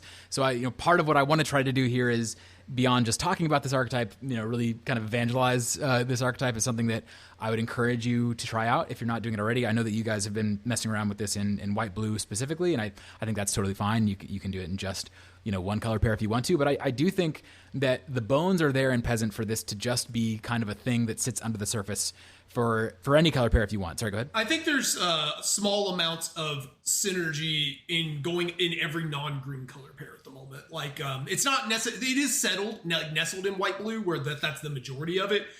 Really in white more than anything, but we've actually gotten black cards, some sort of incidentally that care about that. We also we did take up the Sokinzen Smelter, which is a card I'm a huge fan of. Mm-hmm. So the elevator pitch for this would be that everything these days is an artifact, or it comes with an artifact, and so pushing an artifact kind of sub theme across any number of colors or color pairs that you care about really doesn't require that much support, and it really becomes more about how many payoffs do you want to play with. And one of the nice things that we found in our environment is that a lot of decks can kind of end up having artifact sub-themes without really being artifact decks. And so, if you actually look at some of the decks that I posted earlier in our notes, and we won't share these, but these are for you guys to look at, some of these blue draw 2 theme decks also have little artifact sub-themes going on. And that we find that to be the case often, is that you'll just have maybe an artifact payoff that just works because of all the artifacts that naturally exist in the deck. So as opposed to starting with payoffs here, I actually want to start with enablers, because this is, to me, is what I noticed. When I first made the cube, my original idea for the cube was actually to really de-emphasize synergy and to make it a cube that was really about just efficiency on rate. And the feedback that I got from my early drafters was that's just not very fun. What people want to do in cube is they want to build around synergy. That's part of the whole reason they're playing cube and why they draft in general, is to play around synergy. And I just kind of missed that as an important piece of the puzzle. And so I was looking for synergies that I could push that wouldn't really require me to seed, like, to really hit my drafters over the head with, like, do this thing, like play elf tribal in green black. 'Cause I really don't like that style of drafting in retail, and I didn't want my cube to really be about that. And so I was just looking for things that kind of naturally existed in my environment without me having to really change the card file much at all. And I noticed how much artifacts just existed everywhere. So Here's some examples of artifacts that just kind of exist that you might be playing with already. Number one, artifact tokens. And this is really the key thing and the reason why it is so easy to theme your cube around artifacts if you want. So here are artifact tokens that exist in my cube. Treasure, food, clues, incubate, maps, blood, power stones, thopters, servos, constructs, gnomes, Phyrexian mites, and artifact soldiers. I also have a couple of one-offs like the sword token from the red class from Bloomborough, and there's also... there's a couple others that are kind of just one-off artifact tokens they get created. So they're just everywhere, all over the place. And so many of the cards that make these tokens are, again, cards that you just want to be playing with regardless of any kind of artifact theming. Treasure's just good. Food just gets stapled onto cards as kind of a free thing that you get. Clues tend to just be good. So a lot of this stuff, you just want to be playing with these cards anyways. You're going to naturally be creating artifact tokens over the courses of your games, and my guess is you've noticed that, especially if you have a paper cube. My guess is you've noticed that your token box is just growing and growing and growing over the last couple of years. Not to interrupt too much, but I've in my writing recently, I've been saying in Commander, like every deck is a token deck, whether you're planning for it to be a token deck or not, and that bleeds down into cube and peasant environments as well. Every deck is a token deck. Which makes me really glad that I only play on Arena for the most part these days, because like when I try to play my Raft deck in paper, it is like I have a box of like I had to get the dry erase tokens just because I have so many token types. Well, my guess is if you look in your token box, if you play in paper, you're going to notice that a lot of those tokens are artifacts. Not all of them, but a lot of them are going to be artifacts. Additionally, my favorite card template in Magic these days, we talked about it in the set review, is kind of these equipment that come with creatures. So Job Select, for Mirrodin, Living Weapon, these are all artifacts just naturally while also being creatures. There's a lot of permanents that have spell effects that happen to be artifacts. So these are cards like Tithing Blade, Grim Bauble, Visage of Dread, Portable Hole, Mishra's Research Desk, Blood Fountain, Experimental Synthesizer, and I could go on. There's just tons and tons of these cards that are like basically spells, but get to sit and play as artifacts and trigger all your Artifacts Matters cards. There's tons of creatures that, as we mentioned in Duskmourn, they just kind of started slapping the artifact type on just to make them a little bit, more synergizable with artifact synergy. So Osseous Stick Twister, Wickerfolk from Aetherdrift, Scrapwork Mutt, Haywire Mite, Splitskindal, and again, there's numerous artifacts that are also creatures that are also just artifacts. And your artifact section, this is a huge piece of the puzzle for me of why I wanted to synergize with artifacts, is that colorless cards in Peasant generally suck. They're really bad. Like the majority of them are quite bad, and they rarely get played, or they only get played in specific circumstances. There's a few that are generically good, like the food Gingerbread Man, whatever it's called, the one drop that has haste. A certain two mana artifact equipment. There's one that comes to mind. Maybe they have glimmers and lights. Yeah, so there are some cards, some colorless cards that are more generically good, but they're pretty rare. And when I started tracking data for my environment and just looking at how often the colorless cards were getting played, they just don't get played very much. And so giving those cards a natural home where you actually might actively want to play them. One of the signposts we're going to talk about coming up is Haunt the Network, and one of my drafters drafted a really cool Haunt the Network deck where he basically was treating Haunt the Network as a combo card, and the whole deck was just built around trying to rapidly draw through the whole deck until he found it, until he's playing every Chromatic Star and Chromatic Sphere and Mishra's Bauble and Prophetic Prism and all these different cantripping artifacts just to burn through the deck to try to find the Haunt the Network. And so anyways, just giving your colorless section a little bit more juice, because the card type actually matters. And it'll matter for your Delirium decks for sure. And again, there's a lot of bleed between an artifact specific theme and maybe some other themes that you're building around anyway. So, but giving some juice. And then lastly is artifact lands. And this is like kind of the light bulb moment for me when I decided to push into this. Was I realized, I was looking for Peasant lands that were exciting to play with and weren't just guild gates or, the lands that came into play and gained life. And now in 2024, we got a lot more of these Peasant lands that actually do something. But before 2024, there wasn't much, and artifact lands was a really nice way to make my drafters care about their fixing beyond just the fact that they fix. Now I'm going to get into artifact lands later and why you might want to carefully consider whether you use them or not, but definitely it's an easy way to get your artifact count higher. There was a specific interaction with your artifact lands that was a pretty big point of contention when your cube gets played on our server. Yeah, I can understand that. So yeah, I'll get to that in a second. So now talking about payoffs, because if you're with me that basically, artifacts are free. You're going to have a lot of artifacts. It's not hard to get your artifact count as high as you want it to be, basically, without really sacrificing much in terms of card quality in your environment. So then the question just becomes payoffs. So again, because I'm interested in artifacts kind of being a sub-theme across the cube for any color pair, I have lots of payoffs. I called out 5 specifically here, monocolor payoffs. So in white, I've got Michiko's Reign of Truth, which isn't just an artifact payoff. It's an artifact and enchantment payoff. But this is the saga from Neon Dynasty, 1 and a white. The first 2 chapters are target creature gets +1/+1 until end of turn for each artifact and or enchantment you control. And then it flips into a creature that gets +1/+1 for each artifact or enchantment you control. I've got Zoetic Glyph in blue. This is 2 and a blue for an aura that enchants an artifact and turns it into a 5/4. And when Glyph gets put into your graveyard, you get to discover 3. I've got Marionette Apprentice, i.e. the best black card in the cube. 1 and a black for a 1/2 with Fabricate 1, so it comes with a 1/1 servo. And then whenever another creature or artifact you control is put into the graveyard from the battlefield, each opponent loses 1 life. This obviously is just good in any number of black archetypes, but it's probably the best black artifact payoff in my cube. Sekenzen Smelter, probably my favorite card in the cube. This is 1 in red for a 2/2 at the beginning of combat on your turn. You may pay 1 and sacrifice an artifact. If you do, you make a 3/1 hasty artifact token in green. And you guys were mentioning how green is probably the least artifacty color in your environment, and it probably is in mine as well, but honestly, just because of this card alone, it gets played for sure. So this is Tough Cookie, 1 in a green for a 2/2 food golem. It comes with a food, and it has 2 in a green. Target non-creature artifact you control becomes a 4/4 artifact creature until end of turn.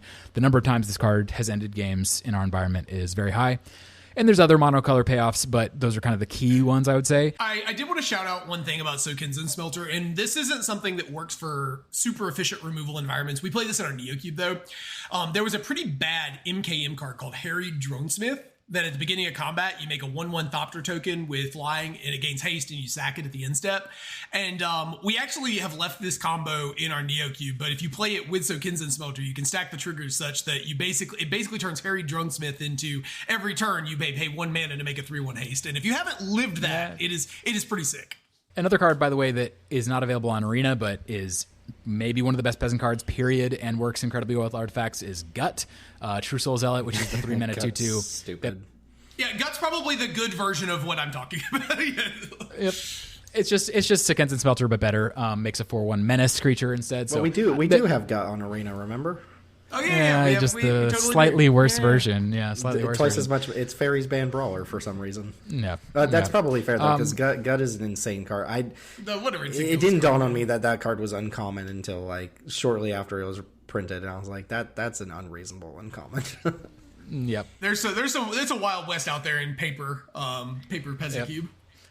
And there's probably more in paper, honestly, that I don't even know about because I don't play there. But I can imagine there being more good paper payoffs. In addition, though, because I want artifacts to be a thing that any color pair can do, and because I have pretty thick gold sections, I try to play at least 1 gold card per color pair that either incentivizes you to play with artifacts or plays well in an artifact space generally.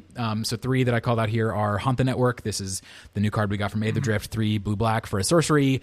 You make 2 Thopters, and then you drain your opponent equal to the number of artifacts you control. I know there was some talk when we were doing the set review where you guys were concerned that this would kind of be unreasonably good in an environment like mine that has a lot of artifact stuff going on. And I would say that hasn't been the case. I kind of expected it to be an A- level card when I added it to the cube.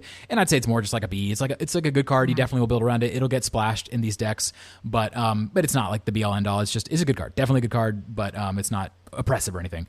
Cranial Ram is one of the better black-red payoffs for artifacts, black-red for a living weapon, and the equipped creature gets +X+1, where X is the number of artifacts you control. And then a little bit of a sleeper that, you probably don't see this very often in Cube, which is the Ocean Dissident green-white, which again, this is reason for green to play around with artifacts. So green-white for a 1/1, this is from Brothers War. Whenever an artifact enters the battlefield under your control, you can put a +1/+1 counter on target creature you control. Oh, it's just Rosy Cotton. Basically just Rosy Cotton. Plays really well in like white-green Builder's Talent decks. That's been one way that this synergy gets played out. So But I could go on. There's a ton more payoffs, a few really briefly. Anything that says craft with artifact on it, so clay-fired bricks or spring-loaded saw blades. Anything that says affinity for artifacts, so refurbished familiar, or that's actually maybe the only affinity for artifacts card I have right now in my environment. But artifact animation effects beyond zoetic glyph, so things like Case of the Filched Falcon or Animating Fairy. Cards with Metalcraft like Galvanic Blast. Bargain cards like Agatha's Champion or High Fate Negotiator. The newly printed Delivery Moogle we talked about during the set review. Sarenth Steel Seeker is a nice green artifact payoff. When an artifact ETBs, you can look at the top card of your deck, and if it's a land, put it in your hand. Dockside Chef, which can sacrifice artifacts or creatures to draw cards, and there's tons and tons and tons of payoffs you can play with, and a lot of them aren't super narrow. They can play reasonably well in a deck, even if you only have 3 to 5 artifacts. And that's one of the things that I look for in my artifact payoffs is I try to make sure I'm using cards that don't ask a ton of you in terms of like your deck makes 15 artifacts. And I think that's one of the reasons why Haunt the Network hasn't been oppressive. It's actually not that easy to get a deck filled with artifacts, but making Haunt be a card that drains for 3 or 4 while making 2 artifacts is pretty simple. So easy. So, really strong and interesting artifact payoffs that we can play around with. Very, very, very easy to enable. There's just artifacts running all over the place. And I think in the end, it creates a really interesting sub-theme that it can exist across your environment that's been really successful for my cube. So a couple things to keep in mind. One is there is a difference in my mind between trying to seed artifact matters in a 2-color color pair versus across your whole environment. If you want it to just be in white-blue, then you want to be careful about putting too much of those payoffs in other colors because it will just bleed. In my opinion, that's generally speaking a good thing. It's something I would look to do. But if you're trying to make artifacts matter really only matter in one color pair, then you want to be careful about how much the artifacts are proliferating across your environment. And one way to think about that would be a card like Cargo Ship from Final Fantasy. I'm probably not going to end up adding this card, actually, but this is a card that it really screams artifacts. You have to play it in an artifact deck, but it's not like a massive artifact payoff. So that's the kind of card in my mind that I'd want to include in a cube if I'm just seeding a 2-color pair. So it's like, hey, you see Cargo Ship, you're like, oh, I'm supposed to play this in an artifact deck, but it's not really strong enough to push you into an artifact deck. It's just a card that the artifact deck is going to get pretty cheaply. One thing to think about is just the implications of artifact lands in your environment. We were talking about this earlier. So there's kind of 2 primary implications here. One is they are indestructible. And so if you're playing artifact animation like Tough Cookie or Zoetic Glyph or Case of the Filched Falcon, you end up making an indestructible large creature. And for some folks, that is a really unpleasant experience to have to go against that. For some folks, that is not pleasant. What I'll say is that has not been a problem at all in our environment. Like this is not an oppressive thing. Bounce exists, exile exists. Locking down the creature exists with stun or with tap effects. So that has not been a difficult thing to play around. But certainly, I have seen people rage off at that existing. So be aware. And another thing that really matters to these lands is that because they're artifacts, they can get tagged by removal. And this is honestly maybe a larger feel bad. I have seen in my environment somebody play an artifact land on turn 1 and then get it exiled on turn 2, and that can feel quite bad. If you have it in your hand, then black discard effects that can hit artifacts can also tag them. So again, maybe not for the faint of heart to play with artifact lands in your environment, but we found it to be a huge net plus, even if there can be certainly some downsides. That's funny you say that because we were actually playing with Dreams of Steel and Oil there for a while with artifact lands in a couple of colors, and I don't know if it occurred to either of us that was something that could happen potentially. Maybe we talked about it, maybe we didn't, but that's really funny. Yeah, it's a rare interaction, but it happens. I wanted to clarify there too, because you're talking. You're using quote-unquote artifact lands to mean the MH2 bridges, specifically the indestructible 2-color lands, but there are Seed of the Synod, the original Mirrodin artifact lands as well that exist, and some of those actually are on Arena. I think Seed of Synod and the black one, maybe. There's 2 of them that are on Arena.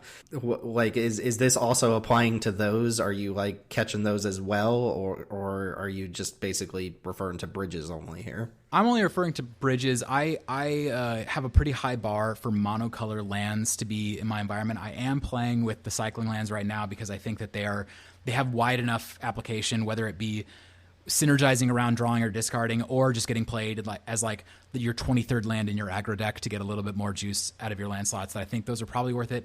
I would need a cube that's really heavily artifact based, I think, before I'd be looking to play the Seed of the Synod style cards, but I mean, I can envision it, I guess. And yes, those still have the problem of getting destroyed. It's even way worse for those cards because they're not indestructible. So I'd be pretty careful about playing with those, honestly, even if you're looking to push artifacts in your environment. This is bridge conversation, not necessarily artifact land as a whole. Yes. Which, you know, there's also the Clue one from Murders at Karlov Manor fits in that conversation as well.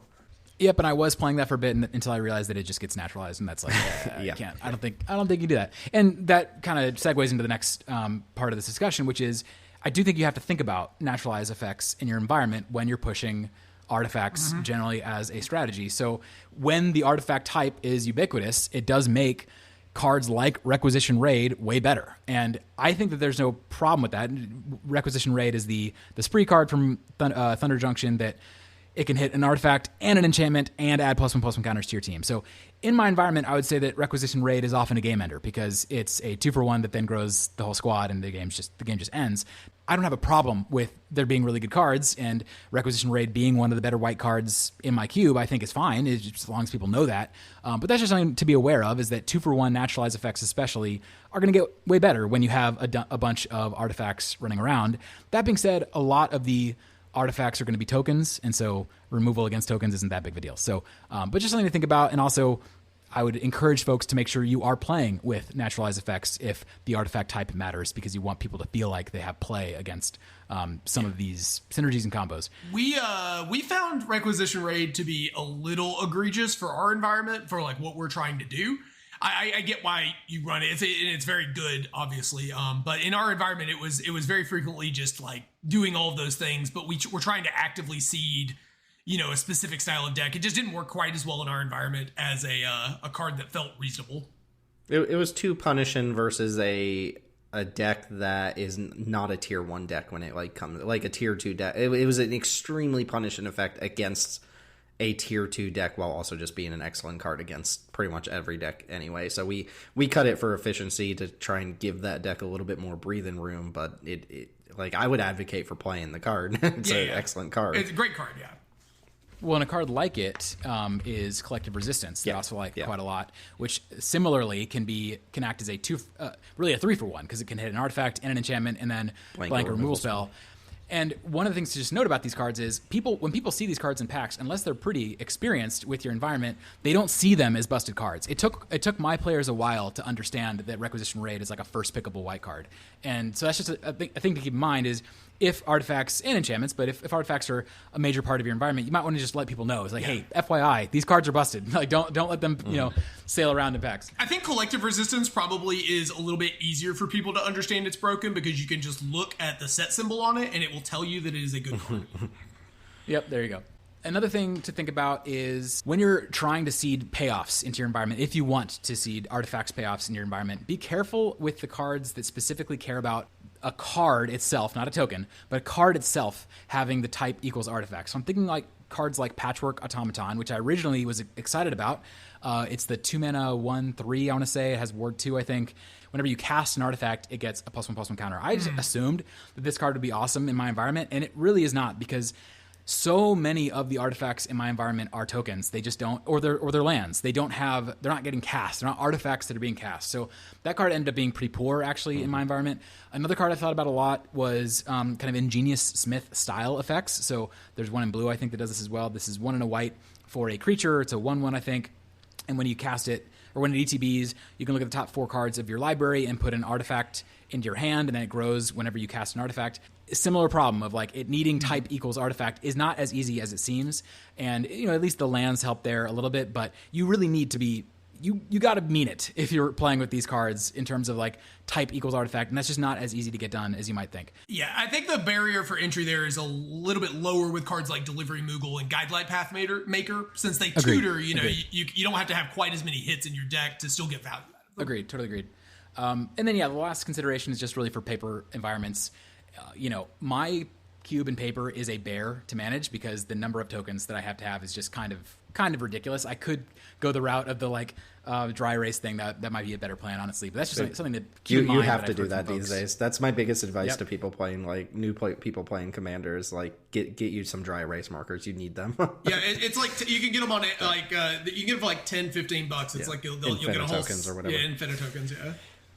So, really briefly, I have some decks here. I'm not going to walk through all the decks, but just to kind of give a flavor of how artifacts play in my environment and why I think they're so cool. So, we have a black-green trophy here, which is kind of a food deck, kind of an artifact deck, and kind of just a black-green rock deck. The only real artifact payoff in the deck is Marionette Apprentice, but there's a lot of cards that make food.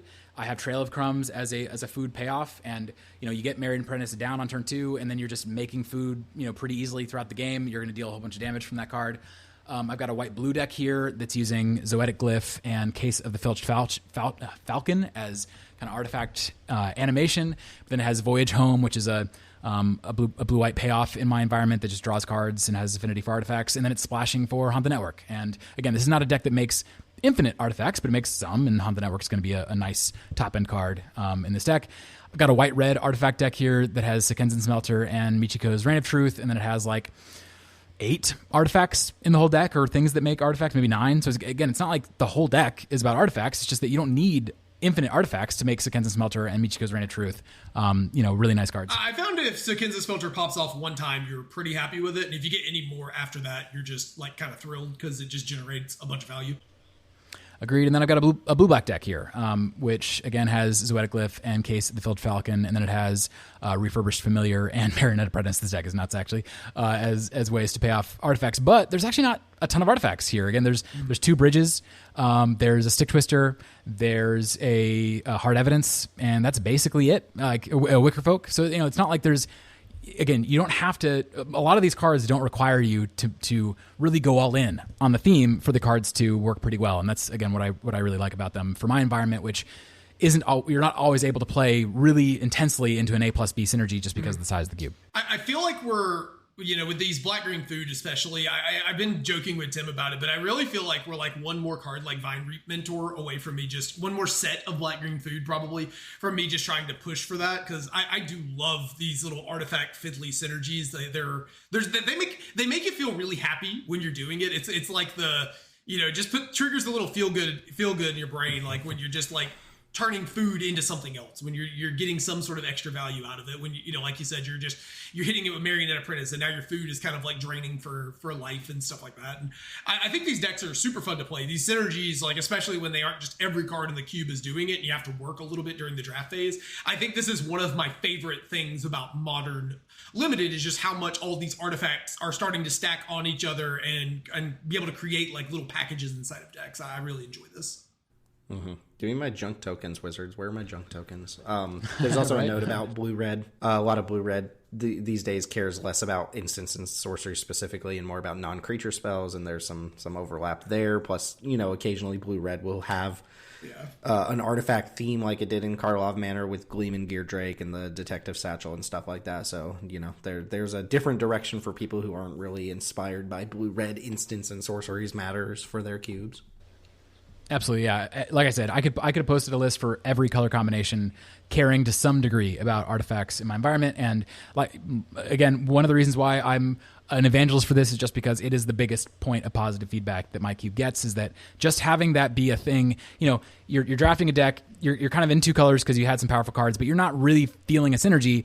Artifacts is almost always a thing that you can kind of just fall into because it just happens so naturally. So I strongly recommend that if you haven't started to investigate at least playing some of these payoffs to kind of naturally take advantage of everything that's happening in your environment, I'd suggest it. Yeah, or like at least take stock of how much artifact generation you incidentally have, even if you're not going for artifact themes already. Just go look at all the equipment, go look at all the stuff that makes treasures and clues and whatever, and see if you can seed a couple artifact payoffs. It's kind of like the Sekenzen Smelter. It's we're not trying to do red artifacts necessarily, but cards like Makeshift Munitions and Sekenzen Smelter are just, they kind of fit because there's already so many things that make artifacts. Yeah, I think that's what I've really enjoyed, is that there's different levels to this, right? The concern about Haunt the Network might be in an Affinity Cube where every card is trying to make an artifact or something.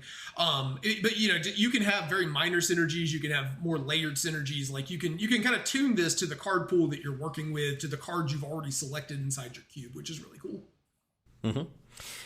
There's one note at the bottom of my show notes here that says hope for more Valiant support. I assume that Teld, you want to take just a moment for some wishful thinking for Heartfire Hero?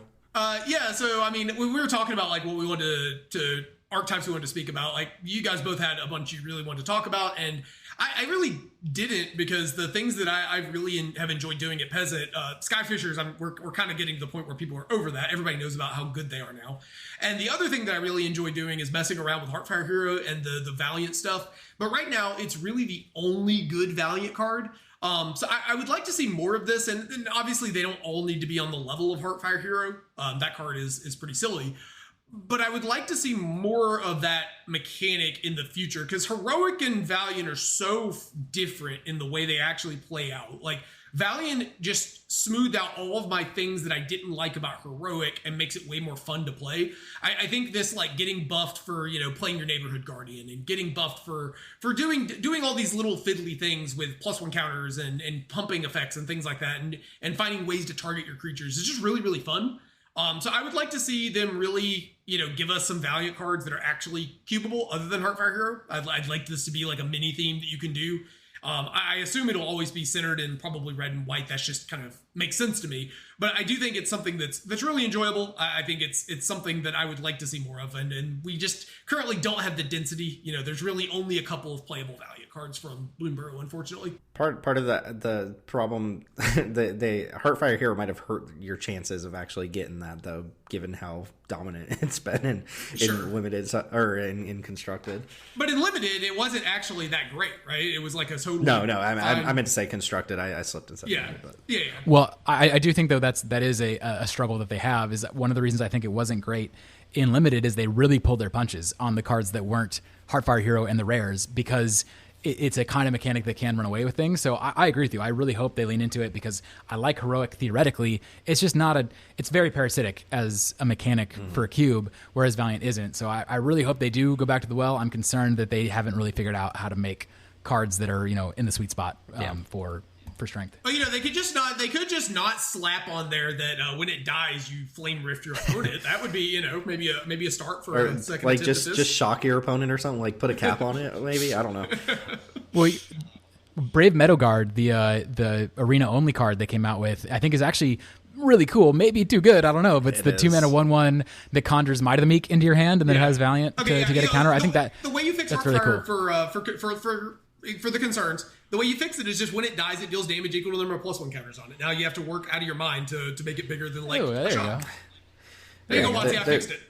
There's some adjustments for Heartfire Hero there. Doesn't it have a debuffed version on Alchemy version? What's the debuff? It's a 0/1. It's a 0/1. Oh, okay. But sure, that's more fair, I guess. I do think there is space for Red-White Heroic, especially given Pioneer Masters bumped Annex and Siamede down to uncommon.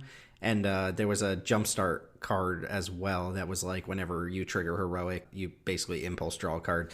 And plus combat tricks are just great too. So yeah, it is parasitic, but I do think if you wanted to do something more thematic or something tighter for red-white than just like aggro or whatever, token go wide or whatever, then there probably are heroic, like a heroic thing, but unfortunately you don't get a lot of Valiant stuff to add to that. Yeah.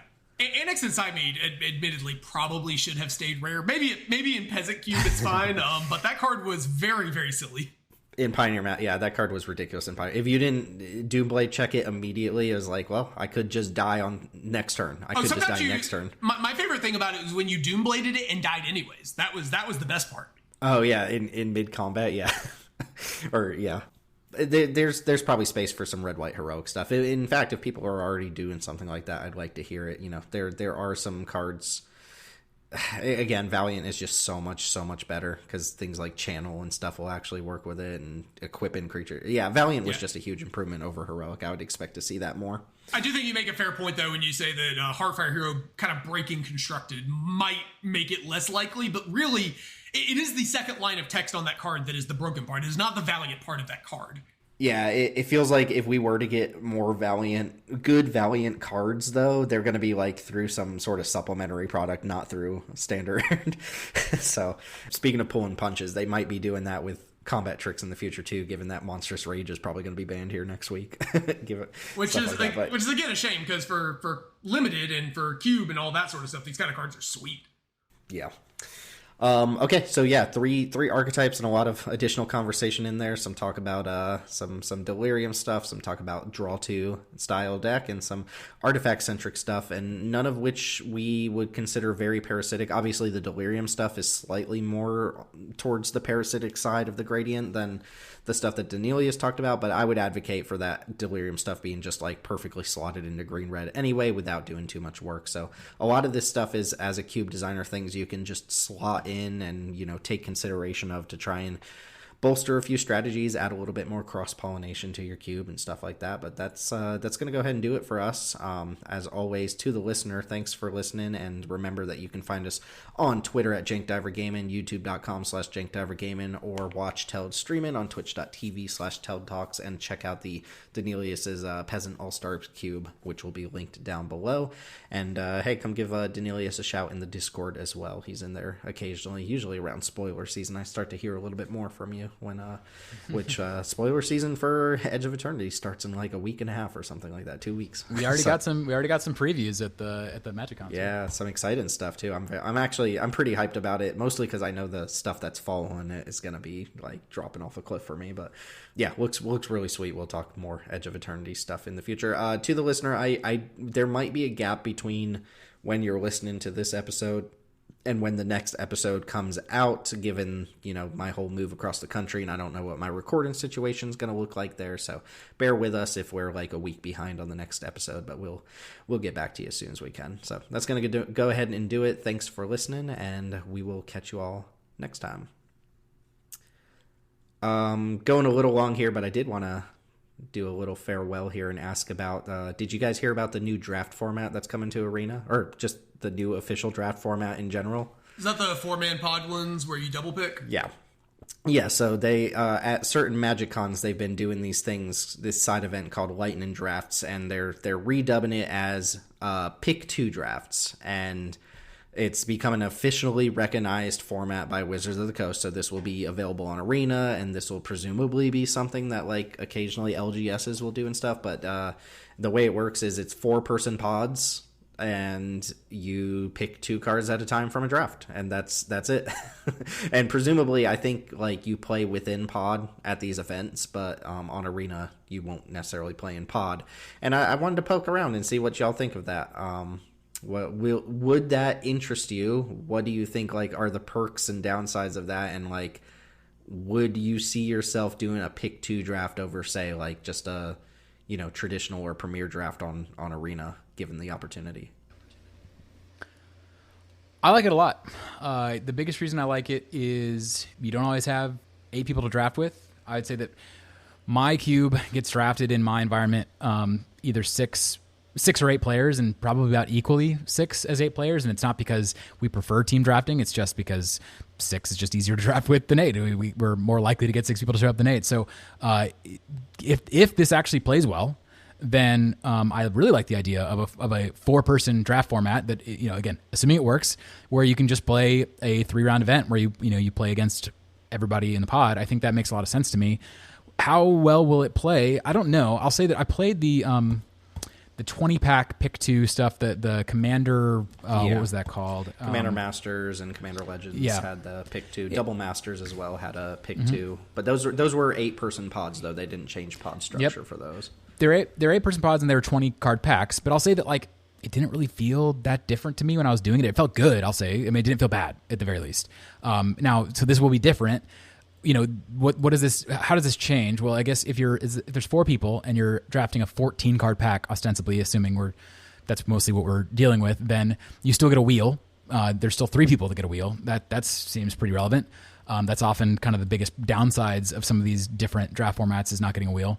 It's a little bit awkward in that for play boosters, especially these sets that have like 2 or 3 rare packs, the fact that like it does put there's a lot bigger emphasis on what did you open, because if you're in pack 2, pack 3, and you open a pack that's not good for you, and your opponent just gets to take both cards. Also, if we're only in a 4-person pod, I imagine that hate drafting becomes a lot more prevalent, because like, well, I can't play these 2 busted rares, but I'm definitely going to have to play against the person I'm passing to, so I should just make sure they don't get it. So there are definitely some issues that I see, but purely as a way to try to come up with more reasonable ways to draft with fewer players, I think I'm very into that, and I assume that they've done enough testing of this to see that it plays at least reasonably well. So I'm going to give it a try for sure in my cube. If we're talking about strictly in paper, I think it's totally fine for all the reasons Daneelius mentioned. My understanding is it's coming to Arena, and I'm really struggling. I'm really struggling with why I would ever elect to play that, given that I can always have an 8-person pod and I can just pick. Because I see some serious issues with, like you mentioned, there's a bunch of rares in packs sometimes. So firstly, I think that means that the signals are going to be a little murkier, right? Because you presumably will just take like the most powerful cards in each pack and then like kind of feel it out. But it's harder to feel it out because, you know, there's just, you see these, like, you're not going to see quite as much information. I don't feel like, I'm really not sure because you're not going to play in pod. So like a lot of the advantages of like you said, hate drafting and picking these decks are not going to be there. I think it's going to potentially exacerbate the difference in pods too, right? If you get put into a pod, obviously you're equally likely to get put into a pod with lower level players versus higher level players, I guess, or rather your odds are roughly the same. But you know, if you're in a soft pod that doesn't draft well, you're going to end up with decent decks, and if you're in a good pod, you could end up with terrible decks. Like really terrible decks. I'm not sure how much that's just me worrying about that, but it feels like the draft experience will probably be a little bit worse. Not like crazy worse necessarily, but enough worse that I'm trying to struggle to think of a reason to elect to do that unless it's cheaper or has a better prize payout or something. Oh yeah, to be clear, for Arena, I don't understand really the point. Like, who are they targeting? Because the quick draft people aren't going to move from quick draft, because part of the reason they're doing quick draft is there's no timer. That's like the big reason. It feels like a little bit less competitive, where they just get to draft against bots and they have all the time in the world. So I doubt they're going to get people from quick draft to move. I can't imagine they're going to get people from either Premier Draft or traditional draft to move. So I don't really see who the audience for this is on Arena, but for paper, like at a con or for cubing or whatever, it does make a lot of sense to me. Yeah, I like the implications for paper. We used to do cube meetups and stuff where you'd only get 4 people, and that sounds like it would have been a fine way to do it as opposed to something like Rochester drafting, which just takes forever. I agree. Like on Arena, I'm a traditional truther, but I play a lot of Premier because of prize structure, and sometimes I just want to draft without playing the deck. But I don't see myself joining this, given that it's out of pod, because I don't know. I wish we could do more in pod play on Arena, but I understand time constraints and stuff like that. So I'm assuming, and this is a bold assumption, but I'm assuming the entry fees and stuff will be the same as a typical draft, but there is a chance that they change it for whatever reason, though I don't know why they would do that, because you're opening the same number of packs and stuff like that. But aren't we also, like, one concern I have is they refuse to put several constructed formats on Arena because they don't want to dilute the card pool or like dilute the player base. Why are we diluting the player base for limited, given that if you've tried to play traditional, assuming it's the same price, right? If it's cheaper, that makes sense. But if you've tried to play traditional after like week 3 of a format, sometimes you're waiting a couple of minutes, right? And I assume that this is going to, however small it does, it will lower it a little bit, or no one plays it because it's a worse draft experience, presumably. And so you have like a 10-minute wait time. I'm just really confused why we needed this on Arena. Like, paper makes perfect sense. Is it possible that they're going to throw the whatever this is called, draft 2 people in just with normal Premier drafters, and you can play against a Premier? Like, is it possible that the decks aren't? Is it possible that the decks aren't different enough that it matters, and it's just like, we're going to toss everybody together? Wait, I do my draft, and then I play against someone who didn't do a pick 2 draft. They just did a Premier draft. That seems fudgy for sure. But I assume I assume your deck is going to be less focused in this pick 2. Like, maybe that's not true but I assume on average your deck is less focused. I don't understand how it's going to work also, given what you're saying. They're just not going to be enough players. Now, maybe one possibility is that this is targeted at people who are drafting for the cards. As in, pick 2 matters if you open your pack and you see 2 rares in a play booster thing. It's like, I don't get both. That's lame. Now that solves for this. So maybe there's a bigger audience than I feel like. Certainly the kind of people that I play with won't care about this at all in Arena. So but I might be pretty small population. I don't know. Well, plus in paper, like if you like rare drafting in paper is way more important than it is. Like, it's not a thing on Arena, but Renoir, for example, member of Jank Gaming community, he has a policy that he doesn't pass rares until he's completed completed the collection. No matter what it is, even if it's an unplayable card, he takes the rares because his whole point of playing is to 4 times every rare and mythic. So maybe it's good for him, but he might be the only person in the whole Jank Diver gaming community that I've heard doing that. So like I don't think the audience is big. There is some speculation. There was a lot of maybe not a lot, but there was a little bit of backlash against the announcement where people were saying this is just a ploy to get people to spend more gems because the drafts go faster. It's just faster drafting when you're picking 2 cards at a time. I think that's kind of BS because like what are you shaving 10 minutes off of your draft, but you still got to play all your matches? Like that doesn't seem like this just feels to me like a thing. This just feels like a thing that they're doing to try to make more drafts fire at cons and at local game stores. And that totally makes sense. The thing that, and then I assume they're putting it on Arena to like kind of normalize it, but I just don't see it being a big Arena thing. Yeah. So I don't think I'll be playing this on Arena, but I could totally see it playing it in Cube. You get a smaller group of people. Seems fine to me. So maybe try it out. Maybe I'll dip my toes in it on Arena for a particular format or something. Or maybe they're planning on bringing some sort of pick 2 format to Arena, and they just haven't like announced that yet. Maybe Double Masters is coming to Arena. Who knows? But yeah, just wanted to probe your thoughts on that. I thought it was a sneaky little announcement that they put in the middle of that Edge of Eternity's preview panel a couple days ago. All right, little Jimmy, your time's up. You've betrayed the family for the last time. You got anything else you want to say to me? No, listen, Big Tony, this is all just a big misunderstanding. I got a wife and kids, Tony. I invited your fiancé to Christmas dinner last year. You know me, Tony. I'd never betray you on purpose. Nah, it's too late to beg for forgiveness, little Jimmy. Tonight, you sleep with the fishes. What, something funny here, wise guy? No, Big Tony. It's just, sleep with the fishes. What about sleep with the fishes? It's just, 2 blue, enchant a creature, doesn't untap during its controller's untap step, make a fish token. What the hell you talking about, Jimmy? Sleep with the fishes, Tone, from New Capenna, Tone. All right, wise guy, I've had enough of this. Hey, Big Johnny, go get the cement shoes. Wow, what's so funny? What are you laughing at? Big Tony, it's just cement shoes, from New Capenna. It's an equipment, gives +3/+3, taps your creature down at the end of the turn. I don't know what you're on about, little Jimmy, but you're not weaseling your way out of this one. No, Big Tony, it's an artifact from New Capenna. It wasn't very good and limited. It's just, you said cement shoes, and I couldn't help but think of the card. You're getting on my last nerve right now, little Jimmy. You're lucky I don't whack you right here on the dock. What, now whack's funny too?